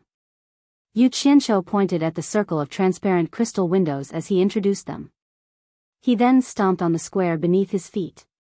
Everyone's vision darkened, and the 8 windows were sealed again. She stepped on it again, and the window opened again. While everyone was still in shock, Yu Qianqiu stepped on the other squares under his feet. The sound of springs rang out, and a wide and thick seat rose up behind his buttocks. He sat down calmly and pointed at the platform in front of him that was filled with spirit stones. He smiled and said, "This is the place to replenish the spirit stones. The pilot can sit here and easily control the entire flying mystic instrument." Under everyone's dumbfounded gazes, Yu Qianqiu stood up and put away all these things before entering the spacious cabin. Everyone looked in the direction of his finger and saw that on the cabin floor, there was a square every 2 meters. It was obvious that there was something special about it. Sure enough, Yu Qianqiu walked to the side and stomped on it. Another thick chair rose up. He sat down and touched the small hand valve on the side of his body. The back of the chair could be adjusted very comfortably. Everyone was speechless as they watched. He then pulled down one of the hand valves on the cabin wall, and a small transparent window appeared before everyone's eyes. After Yu Qianqiu closed it again, he stood up and said with a smile, "Those sitting on the side can observe the situation outside through this window." After demonstrating once, he quickly made 8 copies of the Jade Archive in his hand and handed them to the 2 team leaders and the 6 company commanders. He said, "I've done it once. You should understand the gist of it by now. Some of the control methods in here are more or less the same. Just take a look and you'll understand." As he spoke, he suddenly shouted in a deep voice, "Each of the 6 companies will have 1 flying transcendent artifact. The 2 team leaders will each be responsible for 3. Keep in touch with each other. Once we're airborne, immediately discuss and form a battle formation. The target is the coast of the Eastern Sea. Execute the order immediately." As soon as they received the order, the 8 of them immediately perked up and responded in unison, "Yes." Then, they quickly exited the mysterious flying transcendent artifact. Ziyi and the temptress were so shocked that they felt like they were dreaming. They saw Yu Qianqiu walk to the rear cabin with his hands behind his back and pull open a door. He then walked in while shaking his head. "Is there something new in there?" The 2 girls looked at each other and quickly followed him in. Inside the small space, there was a large bed and a recliner. Yu Qianqiu activated a mechanism, and a large protective shell suddenly appeared above his head, letting in the bright sunlight. Then, they saw him leisurely leaning against the recliner, squinting his eyes as he basked in the sun. He looked very relaxed. "There's a bed and recliner on the flying transcendent artifact?" The 2 girls looked at the small space in a daze. Suddenly, the flying transcendent artifact shook. The temptress blinked her eyes and quickly walked to the transparent crystal window. The 6 flying transcendent artifacts, including this one, slowly rose into the air and adjusted their direction. Below them, Dongfang Cheng, Ao and Xiao Wuyuan had seen many things in their lives, but they had never seen such a strange flying transcendent artifact. They watched as the 6 flying transcendent artifacts formed a formation in the air, with 1 in the lead and 2 on each side. The one Yu Qianqiu was on was sandwiched in the middle of the formation, becoming the center point of the formation.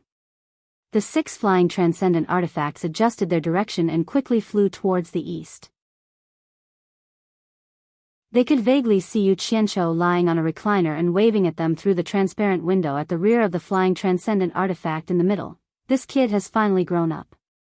This is going to be difficult. Dongfang Cheng, Ao shook his head and smiled bitterly. He turned to the people beside him and said, "They came prepared. The coast of the East Sea is going to be lively."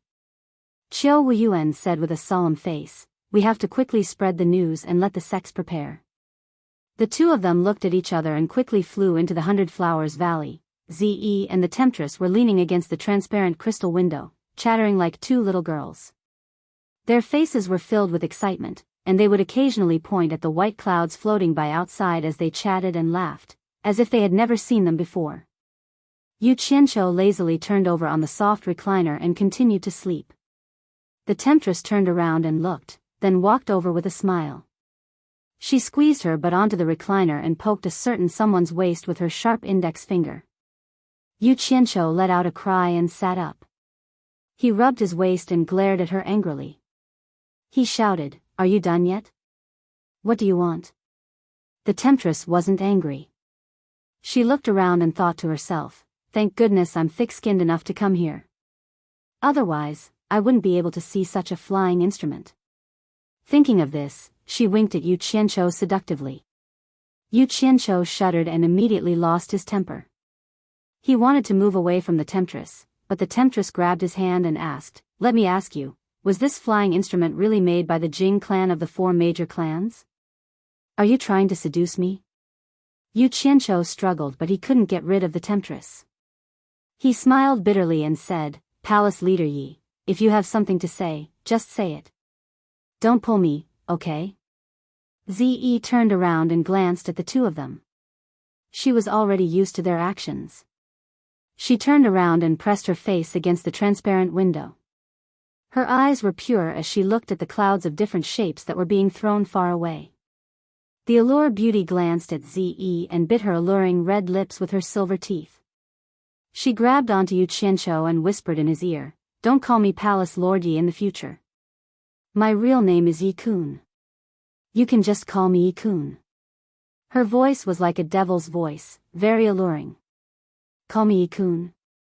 What a mess." Yu Qianqiu's face twitched. He rejected the temptation and said, "Don't give me that. Don't you just want to know where this flying instrument came from?" The temptress retracted her hand, blinked her eyes, and said in a tone that seemed both real and fake, "You even saw through this?" "That's right. I just want to know. With such a comfortable structure, my pink sect will also buy one." Yu Qianqiu escaped from the temptress' hands.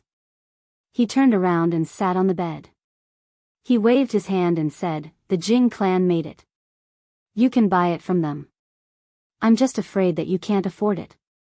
"How many spiritual stones do I need?" the temptress asked. "Once you figure out what this flying magic artifact is made of, you won't ask anymore." Yu Qianqiu sneered. The temptress didn't pester him anymore. She knocked around the cabin and thought about it. At the coast of the East Sea, in an uninhabited courtyard, people from different sects were sitting together again. After receiving the news from Dongfang Cheng, Ao and Xiao Wuyuan, they all looked at each other. A group of people wanted to poach Yu Qianqiu's people, but in the end, they were cheated by Yu Qianqiu. Bai Shan of the 4 major families sneered. Didn't he know what kind of person Yu Qianqiu was? Every time he saw something good, he would want to take a bite. Now, not only did he not get anything, but he also broke his teeth. We can't let that brat have it. Zhu Xianxian of the Daluo sect suddenly shouted with a dark face. The group of people all had mocking expressions on their faces. It seemed like this guy was the one who came up with the idea. If Yu Qianqiu found out about it, who knew who would be the one to blame? However, they believed that it couldn't be kept a secret. Everyone looked at Bai Shan, who was smiling coldly. With the relationship between the four major families and Yu Qianqiu, it was possible that Yu Qianqiu already knew about it. Maybe Yu Qianqiu had personally led his people here to settle the score with the Daluo sect. After all, no matter how arrogant Yu Qianqiu was, he wouldn't go against the entire Chinese cultivation world. It was very likely that he would go after the Daluo sect. Seeing that everyone was silent, Zhu Xianxian looked around and said, "Does no one want to take back the spiritual stones that belong to your sect? Are we going to be cheated by him just like that?" Yuan Jiukui of the Six Paths Demon sect chuckled and said, "How? Snatch it or trick it? Do you think that we can force him to hand it over by issuing a decree in the name of the Cultivation Alliance?" Yuan Jiukui, you have a good idea. Zhu Xianxian's eyes lit up. He slapped his thigh and said loudly, "We will issue a decree in the name of the Cultivation Alliance." Does he dare to go against the entire Cultivation Alliance? Yuan Jiukui rolled his eyes and sneered, "Zhu Xianxian, don't talk nonsense. What do you mean my idea is good? If you want to do it, do it. Don't drag me into it." As he spoke, he stood up and said, "The war is imminent. I advise everyone to make a decision carefully. Don't let the Cultivation Alliance cause trouble first. I can't make the decision on this matter. I'll have to ask the consecrators in the sect. I'll take my leave first. Goodbye." Only the people in charge of communication were present. The real experts were not present. Yuan Jiukui, your Six Paths Demon sect is also a big sect. Is there a need to be so afraid of trouble? Zhu Xianxian's face sank. Yuan Jiukui, who was walking out, turned around and stared at Zhu Xianxian. He shook his head and said with a bitter smile, "Zhu Xianxian, some things should be forgotten. There's no need to take it to heart. Sigh. You guys continue the discussion. In short, the Six Paths Demon sect will follow the final decision of the Cultivation Alliance." Then, he turned around and said, "I almost forgot. I have to quickly order the hidden sentries in the sect. There's nothing that kid doesn't dare to do. I hope he doesn't cause any accidents when he runs into him." The group of people watched him disappear outside the door. Bai Shan also stood up and cupped his hands at everyone. "The four families are the same as the Six Paths Demon sect. We will follow the final decision of the Cultivation Alliance. I have something to do. I'll take my leave first." With one or two people taking the lead, the other sects found excuses to leave. In the end, Zhu Xianxian was left alone with a gloomy expression. A good discussion had failed just like that. Leaving the two girls in the room, Yu Qianqiu opened the cabin door and walked out. He then closed it again. More than 100 people were sitting neatly in 2 rows in the cabin. When they heard the voice, they immediately stood up and saluted. Yu Qianqiu signaled everyone to sit down. He then asked the leader of the team, "How's the flying artifact? Are you used to it?" "Very good. It's better than all the ones I've used before." The leader was a little excited. As the two were talking, the flying artifact suddenly slowed down. The two of them swayed.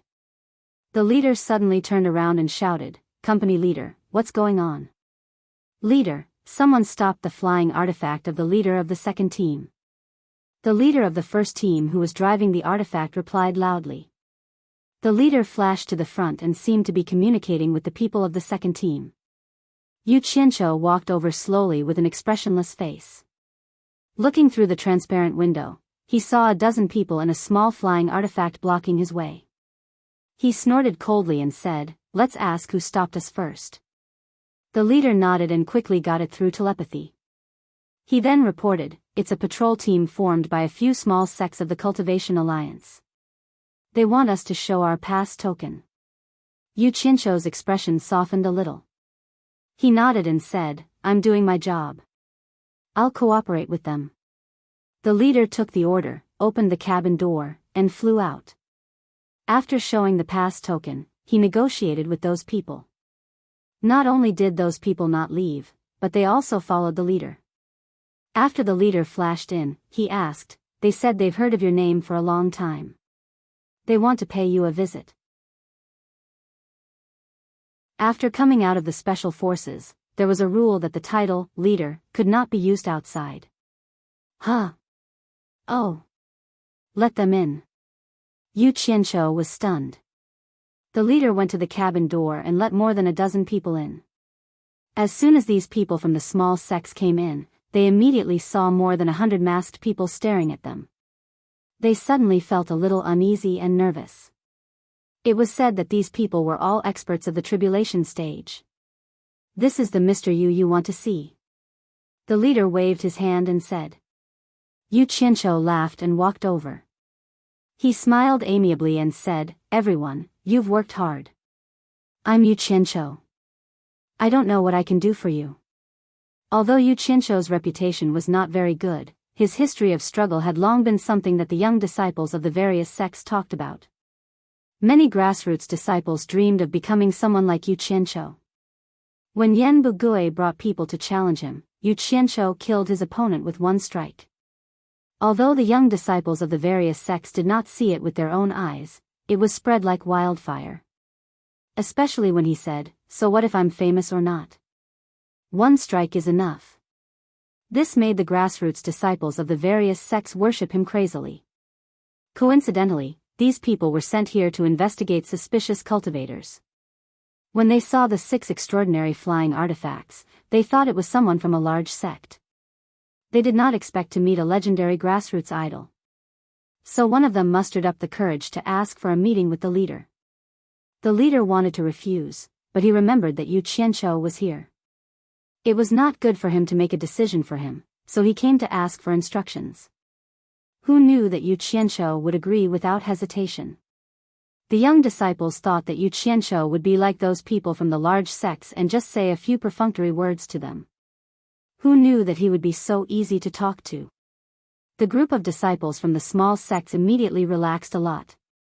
They all bowed and said, "I've heard of Mr.'s great name for a long time. We've come to pay our respects. No need to be so polite. We're all friends. If you continue to be so polite, I won't be happy." Yu Qianzhou said, pretending to be angry. "Do you also think that I'm like the rumors outside, a scum or a madman in the cultivation world?" The dozen or so people were seen through by him. They all scratched their heads and smiled awkwardly. One of them mustered up the courage to reply, "To be honest, Mr., we were indeed a little worried before. Now that we've met Mr., we know that those were all rumors." "Yes. I believe that what you said is the truth. Other than being a trustworthy person, I also like people who tell the truth the most." Yu Qianzhou patted his shoulder kindly and sighed. "But rumors are terrible. Maybe after many years, when your cultivation is successful, you will inevitably encounter similar rumors. I hope that you can treat it with a normal heart. Don't be like me. Sometimes, when I can't hold it in anymore, I get into a fight. It's clearly something I'm in the right, but the more I fight, the worse my reputation becomes. Sigh. I'm a good example. I hope that you can learn from it. This is my advice to you as a person who has been through it." The group of people fell into deep thought when they heard this. The disciple who was patted on the shoulder was a little agitated. "From what I see, someone is clearly jealous of Mr., and that's why they purposely spread rumors to slander you. But so what? If I had Mr.'s ability, I definitely wouldn't forgive anyone who dares to talk about me like that. That's too shallow, too shallow." Yu Qianzhou shook his shoulder and warned him, "Don't learn from me. If that day comes, you must endure when you need to. You must know that if you take a step back, everything will be fine. If you endure for a while, everything will be fine.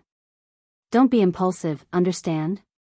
Ze and the temptress, who were in the rear cabin, had already opened the cabin door to see what was going on. Now that they heard Yu Qianzhou's tireless and sincere words, the temptress's expression was indescribably strange. Seeing that the group of young cultivators were all silent, Yu Qianzhou patted the disciple's shoulder again and laughed. It's fate that we can meet. Let's not talk about unhappy things. This is my new flying artifact. It's also unique in the cultivation world. Dongfang Cheng A.O. from Fuxin Island and Xiu Wuyuan from 10,000 Demons wanted to come up and have a look, but I coaxed them away. Why don't you all take some time to look around? Let me be the host. Hearing that such a famous person didn't even have the qualifications to come here, these people were indeed eager to try. However, after looking at each other, they all bowed to Yu Qianzhou. The disciple cupped his hands and said, "We appreciate Mr.'s kindness, but we have been ordered to come here. We don't dare to delay for too long, so we bid farewell to Mr. Since you all have important matters to attend to, I won't disturb you anymore." Yu Qianzhou thought for a while and turned to Team Leader 1. "We didn't prepare any greeting gifts. Let's give each of you 10 top-grade spirit stones." No need, no need. The group of people quickly waved their hands. But Team Leader 1 didn't say anything. He resolutely carried out the order and stuffed a handful of spirit stones into everyone's hands. The group of people held the spirit stones and looked at each other, not knowing what to do. Yu Qianzhou smiled amiably and said, "Take it all. Take it as a greeting gift. Take it as a witness to our reunion." Hearing this, the group couldn't refuse and could only thank him. After they left, the 6 flying artifacts began to speed up. Yu Qianzhou was still waving at them from the cabin door. More than 10 people stood on the small flying artifacts and watched as Yu Qianzhou and the rest disappeared into the distance. They sighed as they looked at the spirit stones in their hands. With Yu Qianzhou's current status in the cultivation world, he didn't even pay attention to the sect masters of a sect. Yet, he looked favorably upon these useless grassroots disciples. Furthermore, he patiently encouraged them with kind words and even gifted them with a large amount of spirit stones. The disciple who had close contact with Yu Qianzhou turned to look at the crowd and said, "All the sects say that Mr. Yu is a scum and a lunatic. I hope that the people who say these things can be as scum and as crazy as Mr. Yu. Then, our cultivation world will be peaceful." Another person sighed. It's obvious that Mr. Yu is in the limelight. All the sects are obviously working together to suppress him. Sigh. Similar things don't only happen in the cultivation world. We've seen such things in all the sections. Be careful with your words. We can only say these things here. Don't spread it back to the sect. Otherwise, we'll be in trouble. What are you afraid of? Don't tell me someone will tell on us. Sigh. Mr. Yu is a good person. A group of disciples who didn't know the truth were bored. They were chattering and vindicating Yu Qianzhou in a small area. It just so happened that the journey was lonely. He didn't expect to become a teacher who spread the truth again. Yu Qianzhou was in a good mood. He said to Team Leader 1, "If we encounter similar checks again, invite all the young disciples from the various sects who have low cultivation bases. If they are that old, forget it. Those old and stubborn people have already set their minds. It's hard to change them. Don't waste my breath. Just deal with it." Understood. Team Leader 1 nodded. Just as Yu Qianzhou was about to turn and leave, he suddenly thought of something and snorted. "There is one exception. If you encounter people from Daluo's sect, tell Team Leader 2 to first send people to cripple them. Then, don't let any of them go. Capture them all. I want to give Daluo's sect a greeting gift." After giving his instructions, Yu Qianzhou returned to the rear cabin with his hands behind his back. When he entered, he saw Ze looking at him strangely. The allure beauty covered her mouth and giggled. "Mr. Yu is indeed a kind person. He's the model for all sects to learn from. I knew you were a bad woman." Yu Qianzhou rolled his eyes at her. He said to Ze with a serious expression, "Some people's words cannot be trusted easily. Especially those who speak ill of others behind their backs." Hearing this, the Allure Beauty laughed even more happily. She continued, especially those who speak nonsense and lie without blinking. You can't trust the words of these people. Mr. Yu, do you think I'm right? Haha.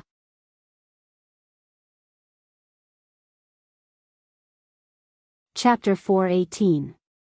A good man doesn't bicker with a woman. Yu Qianqiu threw down these words and confidently returned to his chair to rest. The Allure Beauty smiled and slowly retreated to the bed. She pulled over the thick blanket and curled up inside.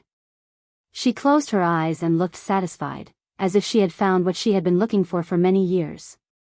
The bed was big enough and Ze sat down cross-legged in a corner.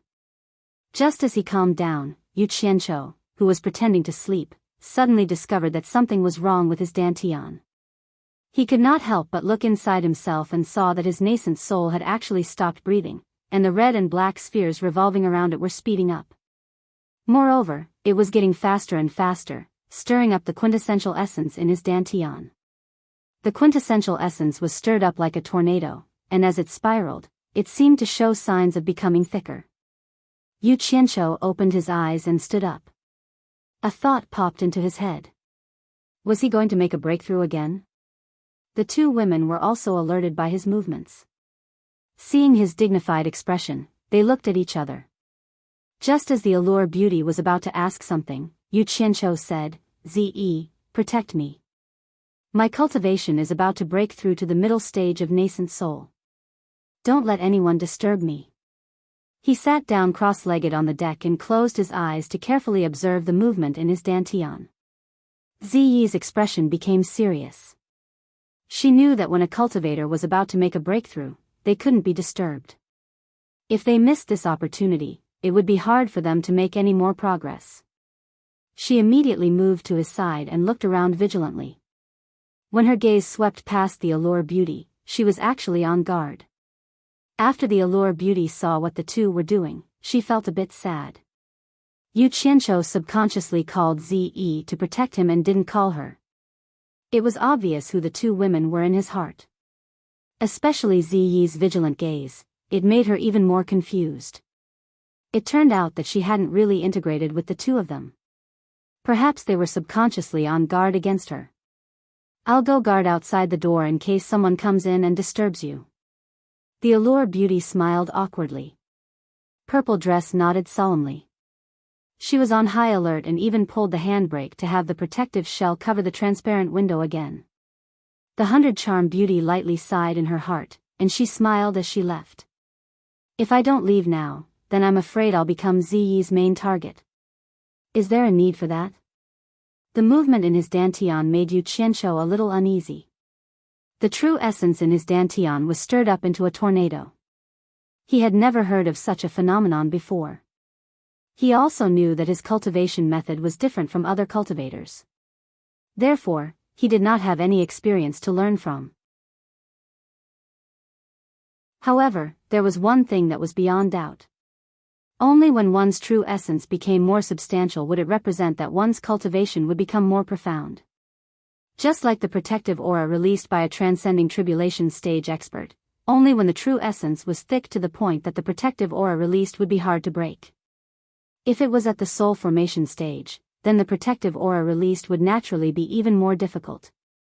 It was clear that at this moment, the true essence in his dantian was spinning rapidly. It was trying to reach the next level. However, it was like there was no place for it to borrow strength from.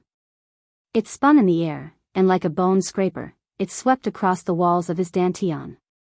Yu Qianqiu was in so much pain that he trembled. He clenched his teeth and endured it. That damned nascent soul was sitting peacefully between the red and black beads. There was no reaction at all. How could this be? Ze was shocked. She was also a nascent soul stage cultivator. Although it was uncomfortable, it shouldn't be like this. Increasing the resistance and slowing down the speed should reduce the pain. Yu Qianqiu was in so much pain that his whole body was covered in sweat.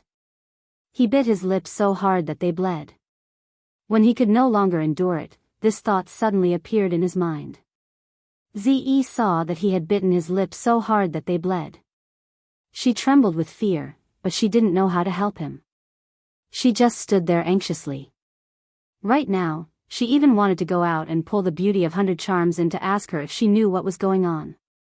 In her anxiousness, she suddenly saw a purple spirit stone appear in each of Yu Qianqiu's hands. The spirit stone's luster gradually dimmed in his palms. The spiritual energy within it was obviously being absorbed. Ze was slightly stunned. She had never used any spirit stones before, but it didn't mean that she didn't know what a purple spirit stone meant. He actually had the legendary top-grade spirit stone. Ze forgot to be anxious. She watched in surprise as he threw away one spirit stone and took another. This big liar. Who knew how many more secrets he was hiding? The rich spiritual energy in the top-grade spirit stone poured into his dantian. Finally, the rotation of the true essence slowed down a little. His dantian became bulging. However, the two damn beads didn't slow down at all.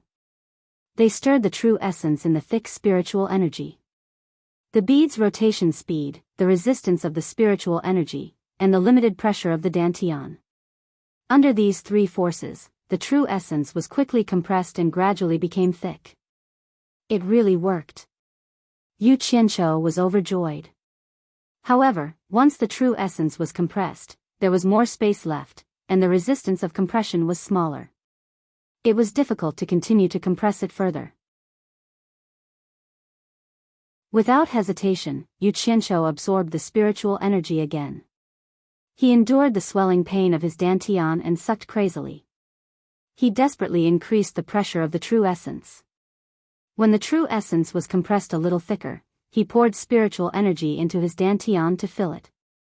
Until the water-like true essence turned into a substance like silk cloth.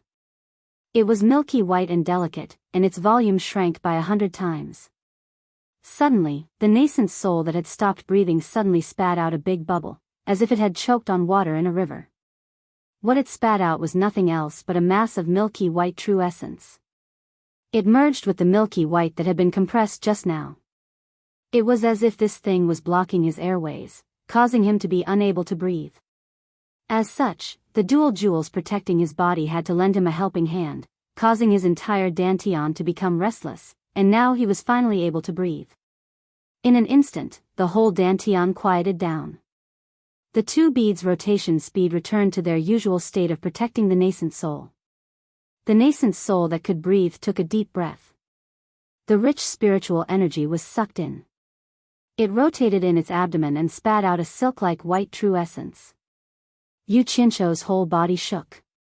He let out a weak moan in comfort. A smile appeared on his face. He finally broke through. Ze also let out a sigh of relief. She also saw that he had broken through. As soon as Yu Qianqiu opened his eyes, he saw Ziyi's suspicious face coming over. He was startled and said, "What are you doing? Are you trying to molest me?" Ziyi pointed at the light purple spirit stone in his hand that had not finished absorbing the spiritual energy. She asked, "Do you really have no money? I heard that this top-grade spirit stone is very valuable." Yu Qianqiu looked down. Although he had already absorbed enough spiritual energy, he still forcefully absorbed the remaining spiritual energy. The spirit stone in his hand immediately became a dead gray. No one could tell that it was a top-grade spirit stone. Then, he swept all the dried-up spirit stones on the ground into his storage pouch, got up and patted his butt. "Of course I'm short of money. Don't look down on me because I have a few top-quality spirit stones in my hands. They were given to me by my master to use when I cultivate and advance. I can't just throw away the things that my master told me. Do I have to show off to everyone? Hey! This top-grade spirit stone was given to me by my master. My master has a top-grade spirit stone. If such a good thing were to be known, what do you think the consequences would be?" Ze frowned and nodded solemnly. She said, "It's very likely that someone with ulterior motives will target you. You're really smart. Not bad. This is why I don't let others see it. I'm worried about others, but I don't need to be on guard against you," Yu Qianqiu said. He put his mouth next to Ziyi's ear and whispered, "That's why I asked you to protect me." "I didn't ask her to." "Do you know why now?" Ziyi heard this and nodded as if nothing had happened. In fact, her face was full of joy and she could not hide it even if she wanted to. When one's cultivation was breaking through, it was best for the most trusted person to be the protector. Choosing her. It turned out that Yu Qianqiu trusted her more. Yu Qianqiu took the opportunity to breathe in the faint fragrance of a virgin.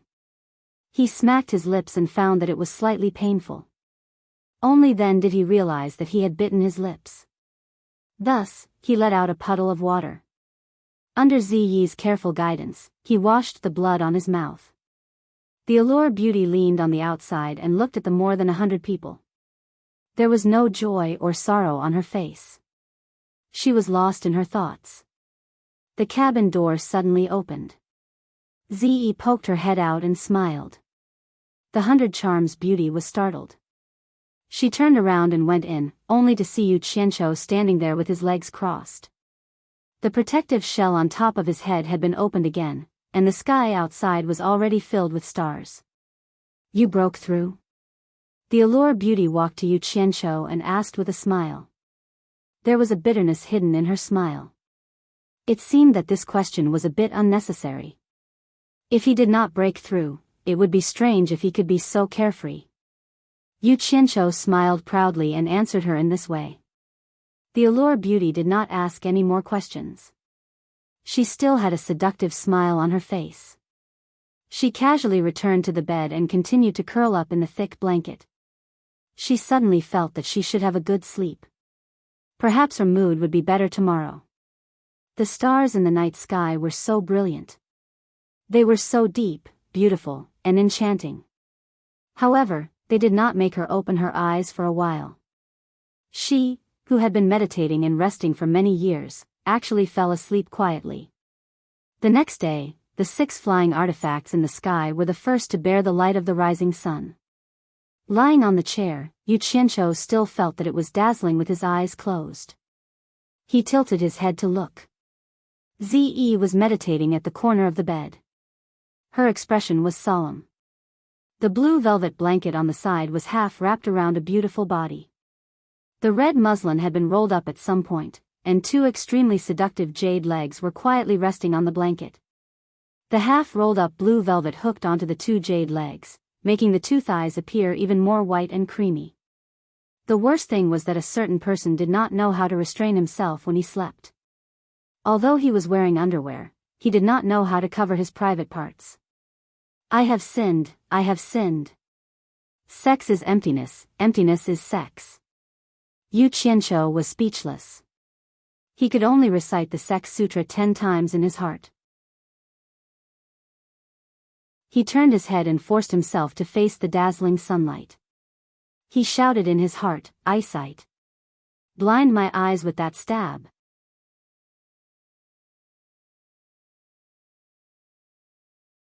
Chapter 419. The 6 flying artifacts sped across the sky and did not stop at all, but there were exceptions. Team 2 followed Yu Qianqiu's instructions and invited all the young disciples who were being interrogated by the Cultivation Alliance to Utopia No. 1 to accept Yu Qianqiu's ideological reform. However, Yu Qianqiu had a bad reputation, and some disciples were really afraid. They did not want to go, but they could not stand the other party's warm invitation. After meeting Yu Qianqiu, they were instantly touched by Yu Qianqiu's spring breeze-like warmth.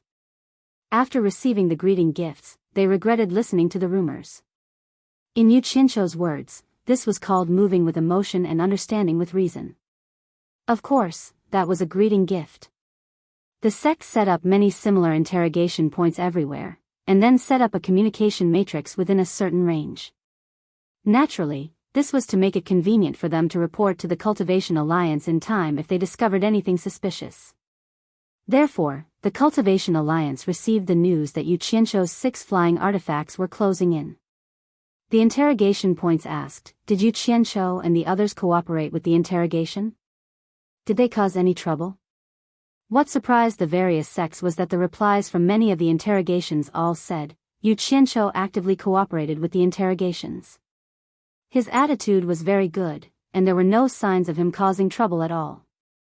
Accidents were accidents, but not causing trouble was a good thing. The sects that had participated in the poaching sighed in relief. Daluo's sect had instructed their disciples to be on guard.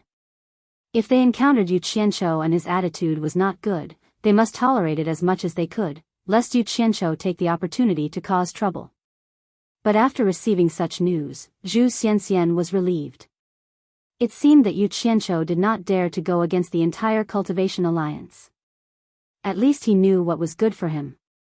When the Daluo sect disciples received the warning from the sect, they were all terrified.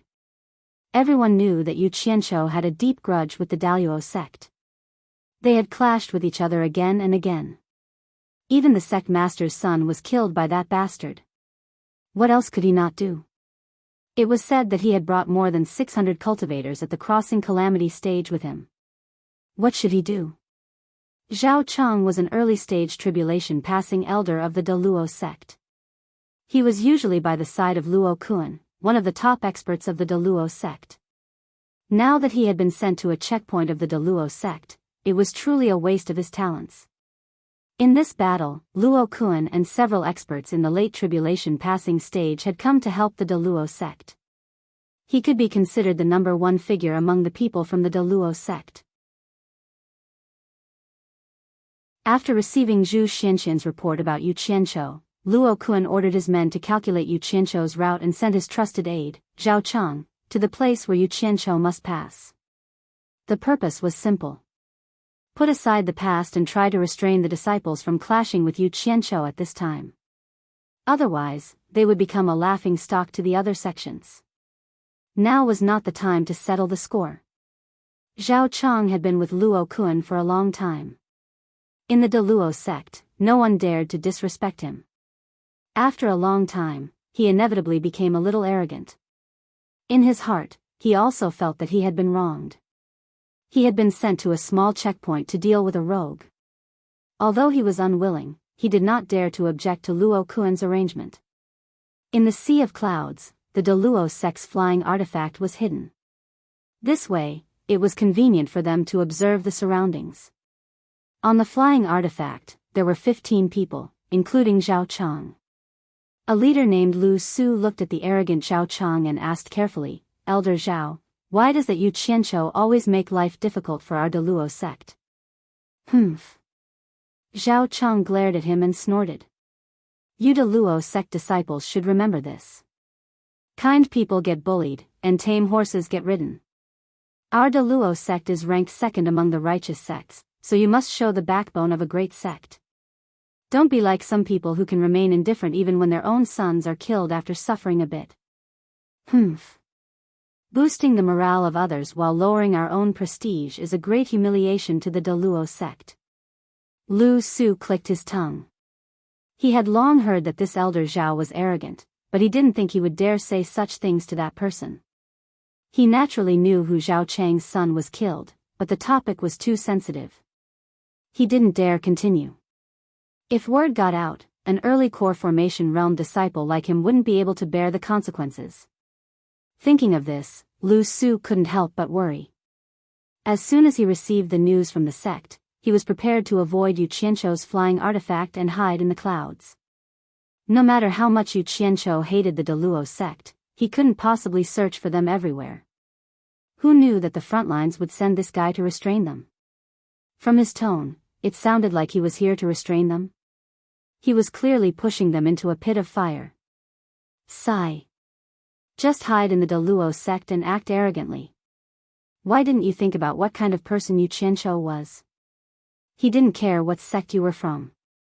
Even sect master Luo Qingtian, a mid-tribulation passing cultivator, lost an arm in a one-on-one duel. Why did you, an early tribulation passing cultivator, come looking for trouble? Lu Su turned around and exchanged a glance with the people behind him. He could see that everyone had a hint of worry on their faces, and it was clear that they all had the same concerns as him.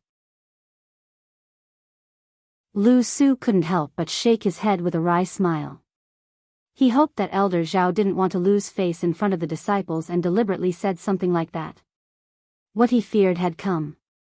In the distance, the sound of several flying artifacts piercing through the air could be heard.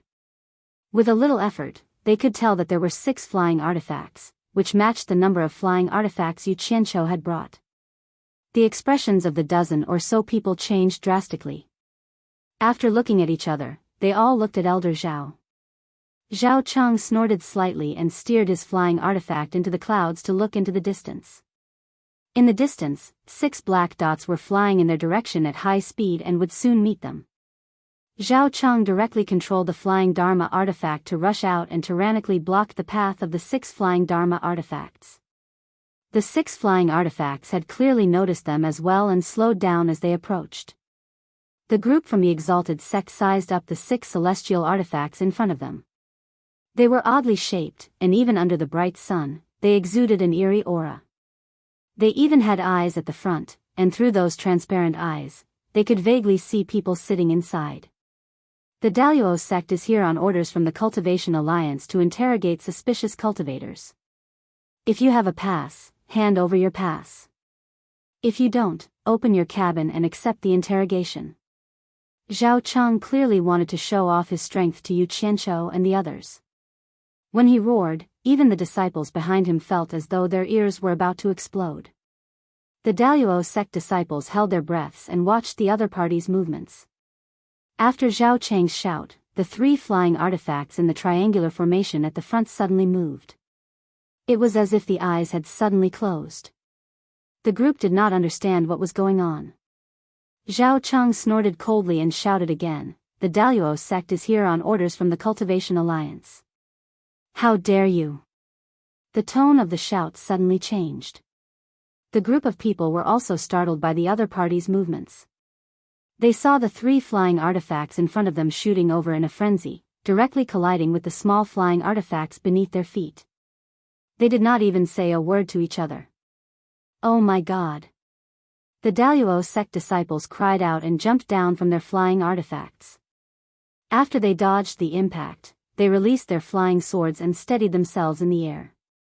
Looking up, they saw that Zhao Cheng was clearly trying to dodge with his flying artifact.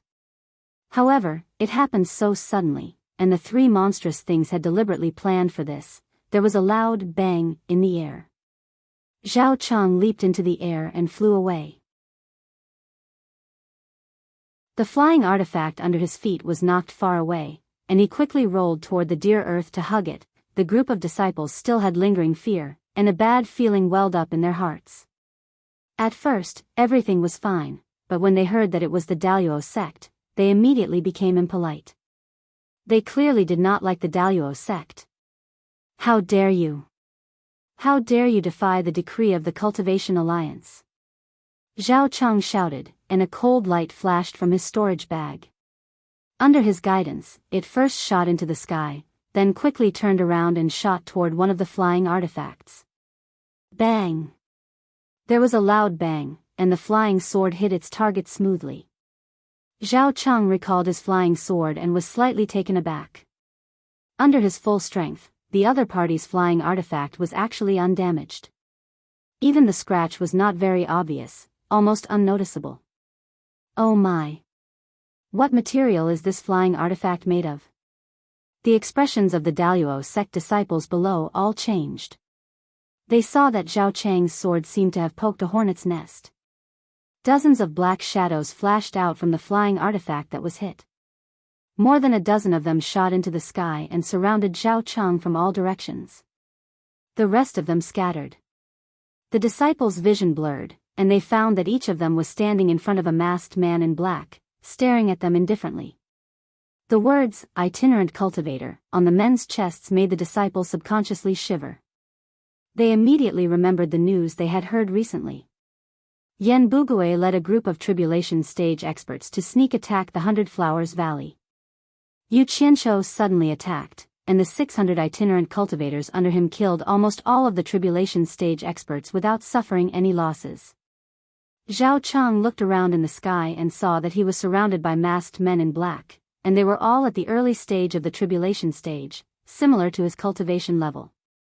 He immediately waved his hand and shouted, "How dare you! I am a disciple of Daluo sect's Honorable Luo Kuan. You itinerant cultivators dare to surround me? Are you tired of living? Who is Luo Kuan? A strange question came from below. Zhao Cheng looked down and saw a man and two women standing on one of the flying artifacts. The man was asking an enchanting woman a question. The enchanting woman giggled and said, Luo Kuan is the honorable cultivator of Daluo sect in the late stage of the tribulation stage. It is said that he is ranked third in the Daluo sect. He is the leader of the Daluo sect's expedition to the East Sea. Oh. Then I'll have to ask him why his Daluo sect keeps looking for trouble with me. The man nodded slightly. Zhao Cheng shouted, Who is down there? Come up and answer me. Even at this time, the man's tone was still so unyielding. As expected of a big sect. Where did this old bastard come from? He really doesn't know his place. After the man cursed, he waved his hand and pointed. Cut that stubborn guy into a human stick, seal his dantian, and bring him here. Don't kill him. This is my greeting gift to the Daluo sect. You're tuning into the Dreamy Chapters YouTube channel. We're so grateful for your support, and don't forget to subscribe to join us on this incredible journey through captivating stories. Your generosity through donations truly makes a world of difference, as it's the primary source of revenue that allows me to expand and enhance this channel for you. Thank you from the bottom of my heart for being a part of this adventure.